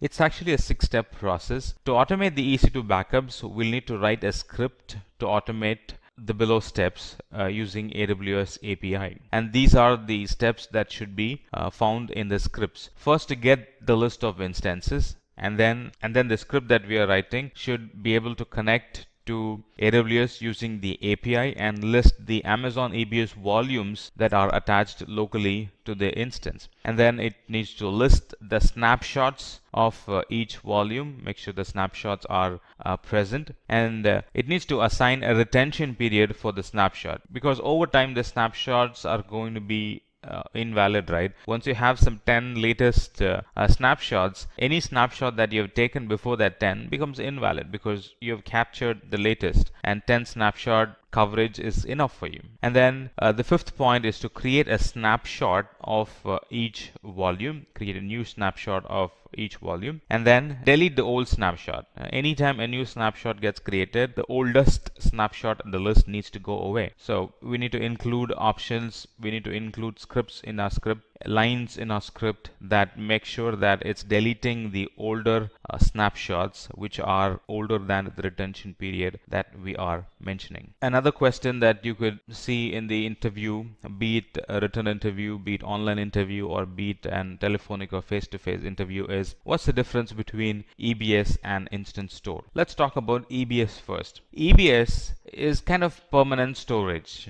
The data in it can be restored at a later point. When we save data in EBS, the data lives even after the lifetime of the EC2 instance. For example, we can stop the instance and the data is still going to be present in EBS. We can move the EBS from one instance to another instance and the data is simply going to be present there. So EBS is kind of permanent storage when compared to instance. On the other hand, instance store is a temporary storage, and that storage is actually physically attached to the host of the machine. EBS is an external storage, and instance store is locally attached to the instance or locally attached to the host of the machine. We cannot detach an instance store from one instance and attach it to another, but we can do that with EBS. So that's a big difference. One is permanent data and another one is EBS is permanent, instance store is volatile data, and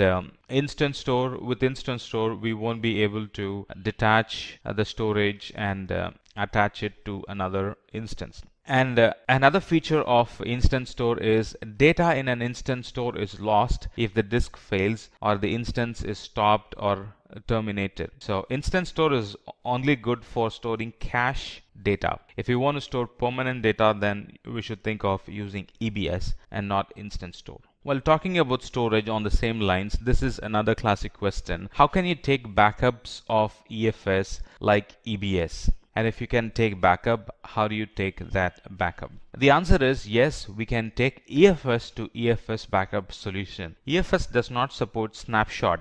Like EBS, EFS does not support snapshot. Snapshot is not an option for EFS, Elastic File System, right? We can only take backup from one EFS to another EFS, and this backup solution is to recover from unintended changes or deletions of the EFS, and this can be automated. Right? Any data that we store in EFS can be automatically replicated to another EFS, and once this EFS goes down or gets deleted or data gets deleted, or the whole EFS is for some reason interrupted or deleted, we can recover the data from, we can use the other EFS and bring the application to consistency. And to achieve this, it's not an one-step configuration, it's a cycle. There are a series of steps that's involved before we can achieve EFS to EFS backup. The first thing is to sign in to the AWS Management Console, and under EFS, or click on EFS to EFS restore button from the services list, and from there we can use the region selector in the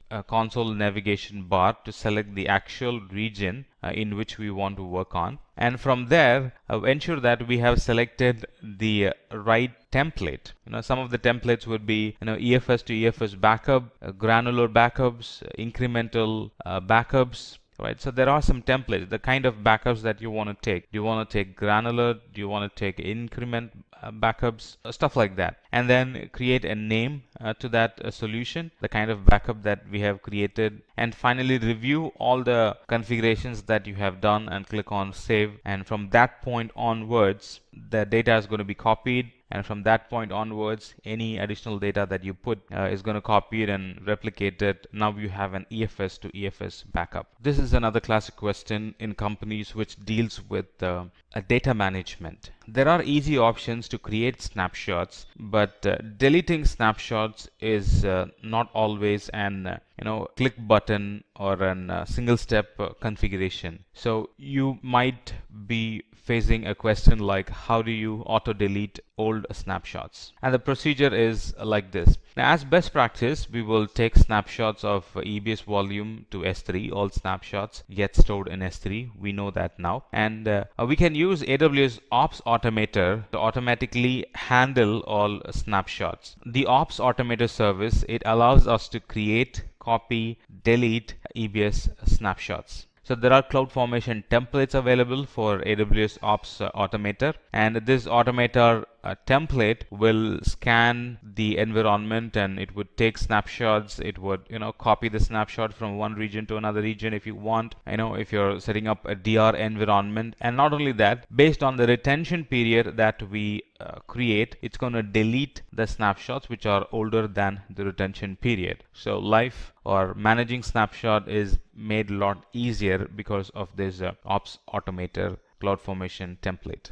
Moving into questions in Elastic Load Balancer, this again could be a question in the interview. What are the different types of load balancers in AWS and what's their use case? What's the difference between them? And as of now, as we speak, there are 3 types of load balancers which are available in AWS. The first one being application load balancer. Just like the name says, the application load balancer works on the application layer and deals with HTTP and HTTPS requests. And it also supports path-based routing. For example, simplilearn.com / some web page, simplilearn.com / another website. So it's going to direct the path based on the / value that you give in the URL. So that's path-based routing. So it supports that. And not only that, it can support port-based :8080, :8081, or :8090. Based on that port also, it can take a routing decision, and that's what application load balancer does. On the other hand, we have network load balancer, and the network load balancer makes routing decisions at the transport level. It's faster because it has very less thing to work on. It works on lower OSI layer. It works on a lower layer, so it has very less information to work with than compared with application layer. So comparatively, it's a lot faster and it handles millions of requests per second. And after the load balancer receives a connection, it selects a target group for the default rule using the flow hash routing algorithm. It does simple routing, right? It does not do path-based or port-based routing. It does simple routing, and because of it, it's faster. And then we have classic load balancer, which is kind of expiring as we speak. Amazon is discouraging people using classic load balancer, but there are companies which are still using classic load balancer. They are the ones who were the first one to step into Amazon when classic load balancer was the first load balancer or the only load balancer available at that point. So it supports HTTP, HTTPS, TCP, SSL protocol, and it has a fixed relationship between a load balancer port and the container port. So initially we only had classic load balancer, and then after some point Amazon said, instead of having one load balancer address all type of traffic, we're going to have 2 load balancers called as the child from the classic, 2 load balancer, and one is going to specifically address the application requirement and one is going to specifically address the network requirement, and let's call it as application load balancer and network load balancer. So that's how now we have 2 different load balancers. Talking about load balancer, another classic question could be, what are the different uses of the various load balancer in AWS Elastic load balancing? There are 3 types of load balancer. We just spoke about it. Application load balancer is used if we need flexible application management and TLS termination, and network load balancer if we require extreme performance and the load balancing should happen based on static IPs for the application. And classic load balancer is an old load balancer which is for people who are still running their environment from EC2 classic network. Now this is an older version of VPC, or this is what was present before VPC was created. EC2 classic network is what was present before EC2 was created. So they are the 3 types and they are the use cases of it. Let's talk about some of the security related questions you would face in the interview. When talking about security and firewall in AWS, we cannot avoid discussion talking about WAF, Web Application Firewall, and you would definitely see yourself in this situation where you've been asked how can you use AWS WAF in monitoring your AWS applications. WAF, or Web Application Firewall, protects our web application from common web exploits, and WAF helps us control which traffic source your application should be allowed or blocked, which traffic from a certain source, which source or which traffic from a certain source should be allowed or blocked to your application. With WAF, we can also create custom rules that blocks common attack patterns. If it is a banking application, it has a certain type of attacks, and if it is simple data management, data storage application, it has content management application, it has a separate type of attack. So based on the application type, we can identify a pattern and create rules that would actually block that attack based on the rule that we create. And WAF can be used for three cases.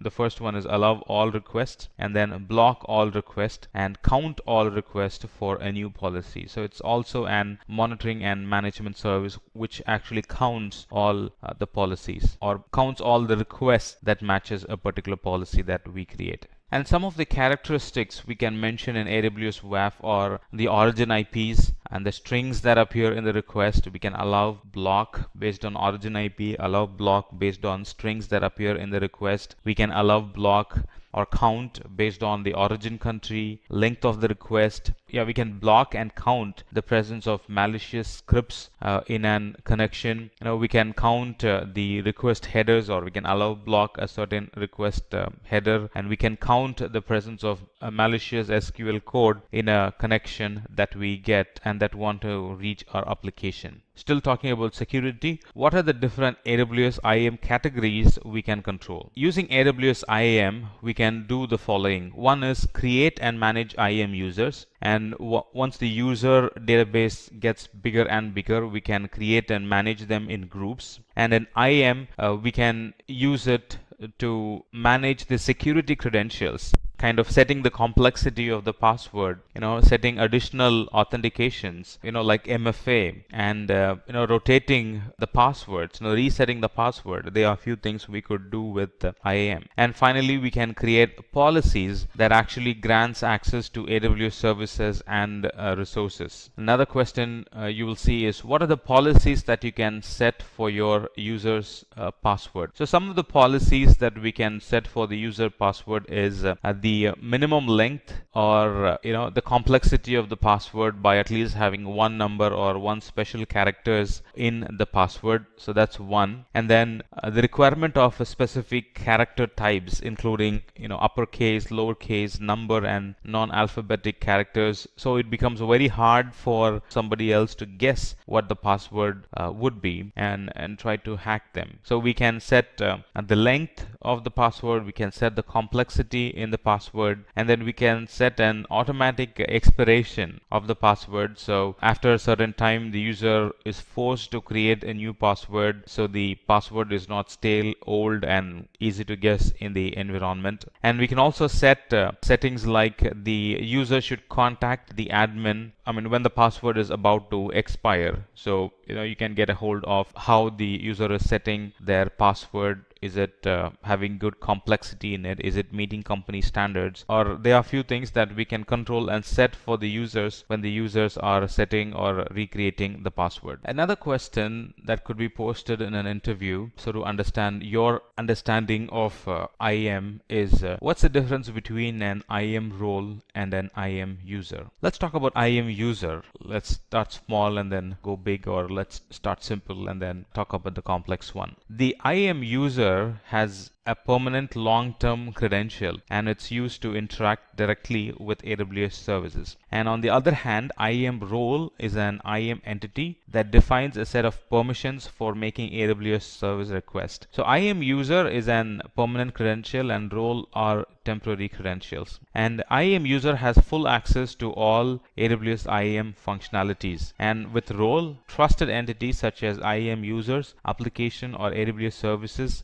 assume the role. So when an IAM user is given a permission, it sticks within the IAM user. But with roles, we can give permissions to applications, we can give permissions to users in the same account, in a different account, corporate ID. We can give permissions to EC2, S3, RDS, VPC, and lot more. Role is wide, and IAM user is not so wide. It's very constrained only for that IAM user. Let's talk about managed policies in AWS. Managed policies, there are two types, customer managed and Amazon managed. So managed policies are IAM resources that express permissions using the IAM policy language. We can create policies, edit them, manage them separately from the IAM user group and roles which they are attached to. So they are something that we can do to managed policies if it is customer managed. And we can now update policy in one place, and the permissions automatically extend to all the attached entries. So I can have like 3 services, 4 services point to a particular policy, and if I edit that particular policy, it's going to reflect on those 3 or 4 services. So anything that I allow is going to be allowed for those 4 services. Anything that I denied is going to be denied for the 4 services. Imagine what would be without the IAM managed policy. We'll have to go and specifically allow deny on those different instances 4 or 5 times, depending on the number of instances that we have. So like I said, there are 2 types of managed policies. One is managed by us, which is customer managed policies, and then the other is managed by AWS, which is AWS managed policy. This question, can you give an example of an IAM policy and a policy summary? This is actually to test how well versed are you with the AWS console. The answer to that question is, look at the following policy. This policy is used to grant access to add, update, and delete objects from a specific folder. In this case, name of the folder is example folder, and it's present in a bucket called example bucket. So this is an IAM policy. On the other hand, the policy summary is a list of access level, resource, and conditions for each service defined in a policy. So IAM policy is all about one particular resource, and the policy summary is all about multiple resources. With IAM policy, it was only talking about S3 bucket and one particular S3 bucket. Here it talks about CloudFormation template, Cloudwatch logs, EC2, Elastic Beanstalk services. Summary of resources and the permissions and policies attached to them. That's what policy summary is all about. Another question could be like this: what's the use case of IAM, and how does IAM help your business? Now, 2 important or primary work of IAM is to help us manage IAM users and their access. It provides secure access to multiple users to their appropriate AWS resources. So that's one it does. And the second thing it does is manage access for federated users. Federated users or non-IAM users, and through IAM we can actually allow and provide secure access to resources in our AWS account to our employees without the IAM user. Now, they could be authenticated using the Active Directory, they could be authenticated using the Facebook credential, Google credential, Amazon credential, and a couple of other credentials, third-party identity management, right? So we could actually trust them, and we could give them access to our account based on the trust relationship that we have built with the other identity systems. Right? So 2 things. One is manage users and their access manage IAM user and their access in our AWS environment, and second is manage access for federated users who are non-IAM users. And more importantly, IAM is a free service, and with that we'll only be charged for the use of the resources, not for the IAM username and password that we create. Alright, let's now talk about some of the questions in Route 53. One classic question that could be asked in an interview is, what is the difference between latency-based routing and geo-DNS or geo-based DNS routing? Now, the geo-based DNS routing takes routing decisions on the basis of the geographic location of the request. And on the other hand, the latency-based routing utilizes latency measurements between networks and data centers. Now, latency-based routing is used where you want to give your customers the lowest latency as possible. So that's when we would use latency based routing. And on the other hand, geo based routing is when we want to direct customers to different websites based on the country they are browsing from. You could have 2 different or 3 different websites for the same URL. Take Amazon, the shopping website, for example. When we go to Amazon.com from in the US, it directs us to the US web page where the products are different, the currency is different, right, and the flag and a couple of other advertisements that shows up are different. And when we go to Amazon.com from India, it gets directed to the Amazon.com Indian site, where again the currency, the product, and the advertisements, they're all different, right? So depending on the country they're trying to browse, if you want to direct customers to 2 or 3 different websites, we would use geo-based routing. Another use case of geo-based routing is if you have a compliance that you should handle all the DNS requests, or if you should handle all the requests from a country within the country, then you would do geo-based routing. Now, you wouldn't direct the customer to a server which is in another country, right? You would direct the customer to a server which is very local to them. That's another use case of geo-based routing. And like I said, for latency-based routing, the whole goal or aim is to achieve minimum end-user latency. If you are hired for the architect role and if that requires working a lot on the DNS, then you could be posted with this question: what is the difference between domain and a hosted zone? A domain is actually a collection of data describing a self-contained administrative and technical unit on the internet, right? So for example, Simplilearn.com is actually a domain. On the other hand, hosted zone is actually an container that holds information about how you want to route traffic on the internet to a specific domain. For example, lms.simplilearn.com is an hosted zone, whereas simplilearn.com is an domain. So in other words, in hosted zone, you would see the domain name plus a prefix to it. LMS is a prefix here. FTP is a prefix. Mail.simplilearn.com is a prefix. So that's how you would see a prefix in hosted zones. Another classic question from Route 53 would be: how does Amazon Route 53 provide high availability and low latency? The way Amazon Route 53 provides high availability and low latency is by globally distributed DNS servers. Amazon is a global service and they have DNS services globally. Any customer doing a query from different parts of the world, they get to reach an DNS server which is very local to them, and that's how it provides low latency. Now, this is not true with all the DNS providers. There are DNS providers who are very local to a country, who are very local to a continent. So they generally don't provide low latency service, right? It's always high latency. It's low latency for local users, but anybody browsing from a different country or a different continent, it's going to be high latency for them. But that's not again true with Amazon. Amazon is a globally distributed DNS provider. It has DNS servers global wide, and like I said, it has optimal locations. It has got global servers, or in other words, it has got servers around the globe, different parts in the globe, and that's how they are able to provide high availability. And because it's not running on just one server but on many servers, they provide high availability and low latency. If the environment that you're going to work on is going to take a lot of configuration backups, environmental backups, then you can expect questions in AWS config. A classic question would be: how does AWS config work along with AWS CloudTrail? AWS CloudTrail actually records user API activity on the account, and any HTTPS access or any sort of access that's made to the cloud environment, that's recorded in the CloudTrail. In other words, any API calls, the time is recorded, the type of call is recorded, and what was the response given? Was it a failure? Was it successful? They also get recorded in CloudTrail. It's actually a log.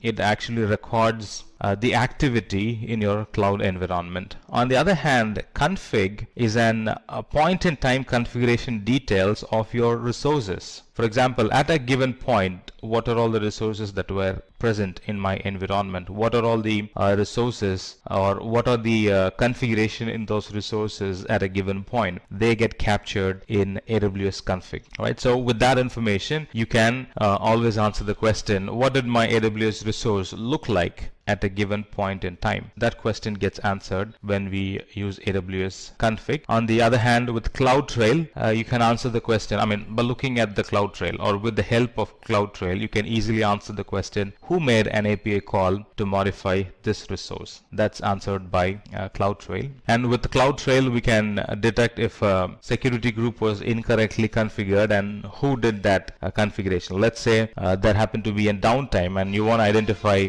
let's say there happened to be a downtime and you want to identify who made that change in the environment. You can simply look at CloudTrail and find out who made the change. And if you want to look at how the environment looked like before the change, you can always look at AWS config. Can AWS configure or AWS config aggregate data across different AWS accounts? Yes, it can. Now this question is actually to test whether you have used AWS config or not. I know some of the services are very local, is it? Some of these services are availability zone specific, some of them are regional specific, and some of them are global services in Amazon. And though some of these services are region services, you still can do some changes, add some configuration to it and collect regional data in it. For example, S3 is a regional service, but still you can collect logs from all of the regions into an S3 bucket in one particular region. That's possible. And Cloudwatch is an regional service, but still you can, with some changes to it, with some adding permissions to it, you can always monitor the Cloudwatch that belongs to Cloudwatch logs that belongs to other regions. They're not global by default, but you can do some changes and make it global. Similarly, AWS config is a service that's a region-based service, but still you can make it act globally. We can aggregate data across a different region and different accounts in an AWS config and deliver the updates from different accounts to one S3 bucket and can access it from there. AWS config also works or integrates seamlessly with SNS topic. So, anytime there is a change, anytime the new data gets collected, you can always notify yourself or notify a group of people about the new log or the new config or new edit that happened in the environment. Let's look at some of the database questions. Database should be running on reserved instances. So whether you know that fact or not, the interviewer wants to understand how well you know that fact by asking this question. How are reserved instances different from on-demand DB instances? Reserved instances and on-demand instances are exactly the same when it comes to their function, but they only differ based on how they are built. Reserved instances are purchased for 1 year or 3-year reservation, and in return we get a very low per hour pricing because we're paying upfront. It's generally said that reserved instance is 75% cheaper than on-demand instance, and Amazon gives you that benefit because you're committing for 1 year and sometimes you're paying in advance for the whole year. On the other hand, on-demand instances are built on an hourly price. Talking about auto-scaling, how will you understand the different types of auto-scaling? The interviewer might ask this question: which type of scaling would you recommend for RDS and why? There are two types of scaling, as you would know now, vertical and horizontal. And in vertical scaling, we can vertically scale up the master database with a couple of clicks. Alright, so that's vertical scaling. Vertical scaling is keeping the same node and making it bigger and bigger. If previously it was running on T2 micro, now we would like to run it on M3, 2 times large instance. Previously it had 1 virtual CPU, 1 gigabit. Now it's going to have 8 virtual CPU and 30 gigabit of RAM. So that's vertical scaling. On the other hand, horizontal scaling is adding more nodes to it. Previously it was running on 1 VM. Now it's going to run on 2, 3, 10 VMs. Right, that's horizontal scaling. So database can only be scaled vertically, and there are 18 different types of instances we can resize our RDS to. Right, so this is true for RDS MySQL, Postgres SQL, MariaDB, Oracle, Microsoft SQL servers. There are 18 type of instances we can vertically scale up to. On the other hand, horizontal scaling are good for replicas. So they are read-only replicas. We're not going to touch the master database. We're not going to touch the primary database, but I can do horizontal scaling only with Amazon Aurora. And I can add additional read replicas. I can add up to 15 read replicas for Amazon Aurora and up to 5 read replicas for RDS MySQL, Postgres SQL, and MariaDB RDS instances. And when we add replica, we are horizontally scaling, adding more nodes, right? Read-only nodes. So that's horizontal scaling. So how do you really decide between vertical and horizontal scaling? If you're looking to increase the storage and the processing capacity, we'll have to do a vertical scaling. If you're looking at increasing the performance or of the read-heavy database, we need to be looking for horizontal scaling, or we need to be implementing horizontal scaling in our environment. Still talking about database, this is another good question you can expect in the interview. What is the maintenance window in Amazon RDS? Will your DB instance be available during the maintenance event?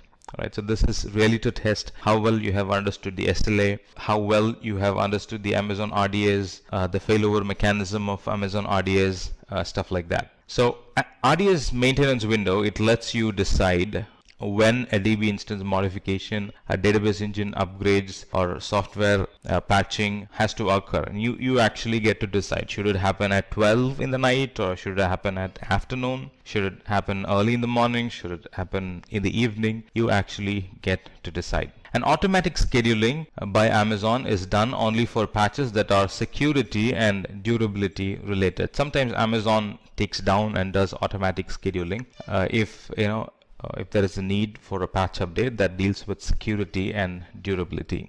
And by default, the maintenance window is for 30 minutes. And the important point is the DB instance will be available during that event, because you're going to have primary and secondary, right? So when that upgrade happens, Amazon would shift the connection to the secondary, do the upgrade, and then switch back to the primary. Another classic question would be, what are the consistency models in DynamoDB? In DynamoDB, there is eventual consistency read. This eventual consistency model, it actually maximizes your read throughput. And the best part with eventual consistency is all copies of data reach consistency within a second. And sometimes when you write and when you're trying to read immediately, chances that you would still be reading the old data. That's eventual consistency.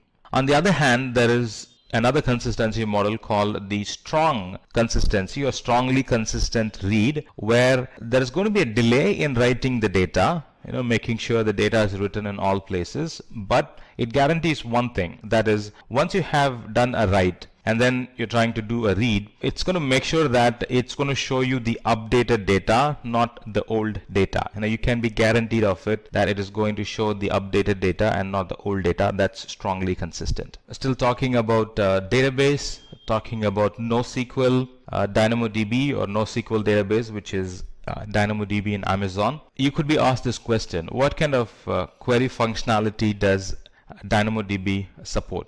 DynamoDB supports get and put operation. DynamoDB supports, or DynamoDB provides flexible querying by letting you query on non-primary key attributes using global secondary index and local secondary indexes. A primary key can be either a single attribute partition key or a composite partition sort key. In other words, a DynamoDB indexes a composite partition sort key as a partition key element and a sort key element. And by holding the partition key, when doing a search or when doing a query, by holding the partition key element constant, we can search across the sort key element to retrieve the other items in that table. And the composite partition sort key should be a combination of user ID partition and a timestamp. So that's what the composite partition sort key is made of. Let's look at some of the multiple choice questions.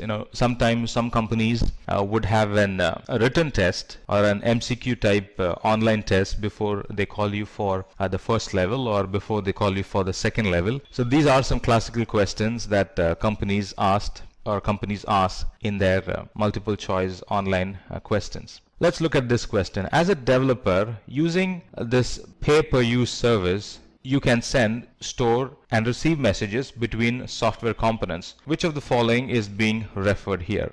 Let's look at it. Right, we have AWS Step Functions, Amazon MQ, Amazon Simple Queue Service, Amazon Simple Notification Service. Let's read the question again. As a developer, using this pay-per-use service, so the service that we are looking for is a pay-per-use service, you can send, store, and retrieve messages between two software components, kind of like a queue there. So what would be the right answer? It would be Amazon Simple Queue Service. Now, Amazon Simple Queue Service is the one that's used to decouple the environment. It breaks the tight coupling and then it introduces decoupling in that environment by providing a queue or by inserting a queue between two software components. Let's look at this other question. If you would like to host a real-time audio and video conferencing application on AWS, right? It's an audio and video conferencing application on AWS. This service provides you with a secure and easy to use application. What is this service? Let's look at the options. They are Amazon Chime, Amazon Workspace,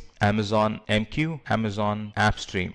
You might tend to look at Amazon AppStream because it's real-time and a video conference, but it's actually for a different purpose. It's actually Amazon Chime that lets you create chat and create a chat board and then collaborate with the security of the AWS services. So it lets you do the audio, it lets you do the video conference, all supported by AWS security features. It's actually Amazon Chime. Let's look at this question. As your company's AWS solution architect, you are in charge of designing thousands of individual jobs which are similar. Which of the following service best serves your requirement? AWS EC2 autoscaling, AWS Snowball, AWS Fargate, AWS Batch. Let's read the question again. As your company's AWS solution architect, you are in charge of designing thousands of individual jobs which are similar. It looks like it's batch service. Let's look at the other options as well. AWS Snowball is actually an storage transport service. EC2 autoscaling is in introducing scalability and elasticity in the environment, and AWS Fargate is container services. AWS Batch is the one is being referred here that actually runs thousands of individual jobs which are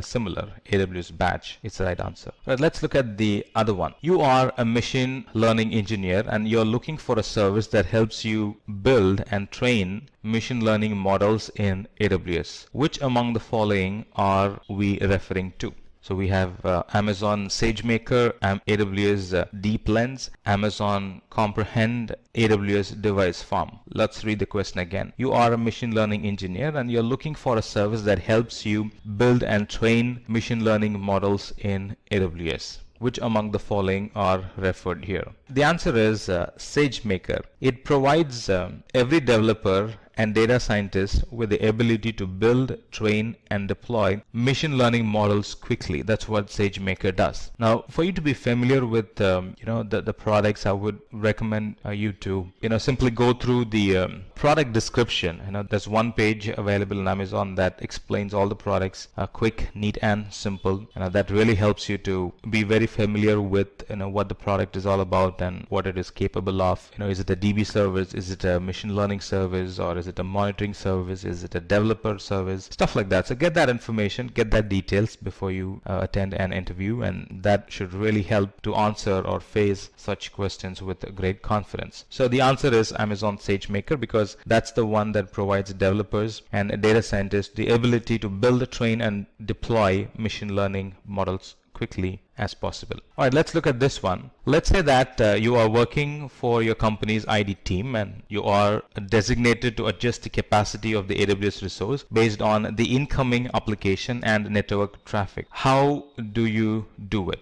So what's the service that actually helps us to adjust the capacity of the AWS resource based on the incoming application? Let's look at it. Amazon VPC, Amazon IAM, Amazon Inspector, Amazon Elastic Load Balancing. Amazon VPC is a networking service. Amazon IAM is an username password authentication. Amazon Inspector is a service that actually does a security audit in our environment. And Amazon Elastic Load Balancer is a service that helps in scalability. That's in one way, indirectly that helps in increasing the availability of the application, right? And monitoring how much requests are coming in through the Elastic Load Balancer, we can actually adjust the environment that's running behind it. So the answer is going to be Amazon Elastic Load Balancer. All right, let's look at this question. This cross-platform video game development engine that supports PC, Xbox, PlayStation, iOS, and Android platforms allows developers to build and host their games on Amazon's servers. So we have Amazon GameLift, Amazon Greengrass, Amazon Lumberyard, Amazon Sumerian. Let's read the question again. This cross-platform video game development engine that supports PC, Xbox, PlayStation, iOS, and Android platforms allows developers to build and host their games on Amazon servers. The answer is Amazon Lumberyard. This Lumberyard is an free AAA gaming engine deeply integrated with AWS and Twitch with full source. This Lumberyard provides a growing set of tools that helps you create an highest game quality applications. And they connect to a lot of games and vast compute and storage in the cloud. So it's that service they are referring to. Let's look at this question. You are the project manager of your company's cloud architect team. You are required to visualize, understand, and manage your AWS cost and usage over time. Which of the following service will be the best fit for this? We have AWS Budgets, we have AWS Cost Explorer, we have Amazon Workmail, we have Amazon Connect. And the answer is going to be Cost Explorer. Now, Cost Explorer is an option in the Amazon console that helps you to visualize and understand and even manage the AWS cost over time. Who's spending more? Who's spending less? And what is the trend? What is the projected cost for the coming month? All these can be visualized in AWS Cost Explorer. Let's look at this question. You are a chief cloud architect at your company, and how can you automatically monitor and adjust computer resources to ensure maximum performance and efficiency of all scalable resources? So we have CloudFormation as a service, we have AWS Aurora as a solution, we have AWS Auto Scaling, and Amazon API Gateway. Let's read the question again. You're the chief cloud architect at your company. How can you automatically monitor and adjust computer resources? How can you automatically monitor and adjust computer resources to ensure maximum performance and efficiency of all scalable resources? This is an easy question to answer. The answer is autoscaling. Right, that's a basic service and solution architect course, is it? Autoscaling is the service that helps us to easily adjust, monitor, and ensure the maximum performance and efficiency of all scalable resources. It does that by automatically scaling the environment to handle the inputs. Let's look at this question. As a database administrator, you will use a service that is used to set up and manage databases such as MySQL, MariaDB, and Postgres SQL. Which service are we referring to? Amazon Aurora, Amazon Elasticache, AWS RDS, AWS Database Migration Service. Amazon Aurora is Amazon's flavor of the RDS service, and Elasticache is the caching service provided by Amazon. They are not full-fledged database. And database migration service, just like the name says, it helps to migrate the database from on-premises to the cloud and from one database flavor to another database flavor. Amazon RDS is the service, is the console, is the service, is the umbrella service that helps us to set up, manage databases like MySQL, MariaDB, and Postgres SQL. It's Amazon RDS. Let's look at this last question. A part of your marketing work requires you to push messages onto Google, Facebook, Windows, and Apple through APIs or AWS Management Console. You will use the following service. So the options are AWS CloudTrail, AWS Config, Amazon Chime, AWS Simple Notification Service. All right, it says a part of your marketing work requires you to push messages. It's dealing with pushing messages to Google, Facebook, Windows, and Apple through APIs or AWS Management Console. You will use the following service. It's Simple Notification Service. Simple Notification Service is a message pushing service. Right? SQS is pulling. Similarly, SNS is pushing. Right? Here it talks about a pushing system that pushes messages to Google, Facebook, Windows, and Apple through API, and it's going to be a simple notification system or a simple notification service. That's all I had. 40 interesting interview questions in part 2, and I'm sure when you really understand the background of the question and how to answer the question, I'm sure you'll be able to crack the interview and get the job that you've been waiting for. And we are very glad that we were able to provide such thoughtful questions and answers. We were able to collect, design such thoughtful and answer questions and provide it to you so you can prepare well and move forward in your career. It's Samuel from Simplilearn. Thank you again. We'll meet you in another video as soon as possible. Thank you. Hi there, if you like this video, subscribe to the Simplilearn YouTube channel and click here to watch similar videos. To nerd up and get certified, click here.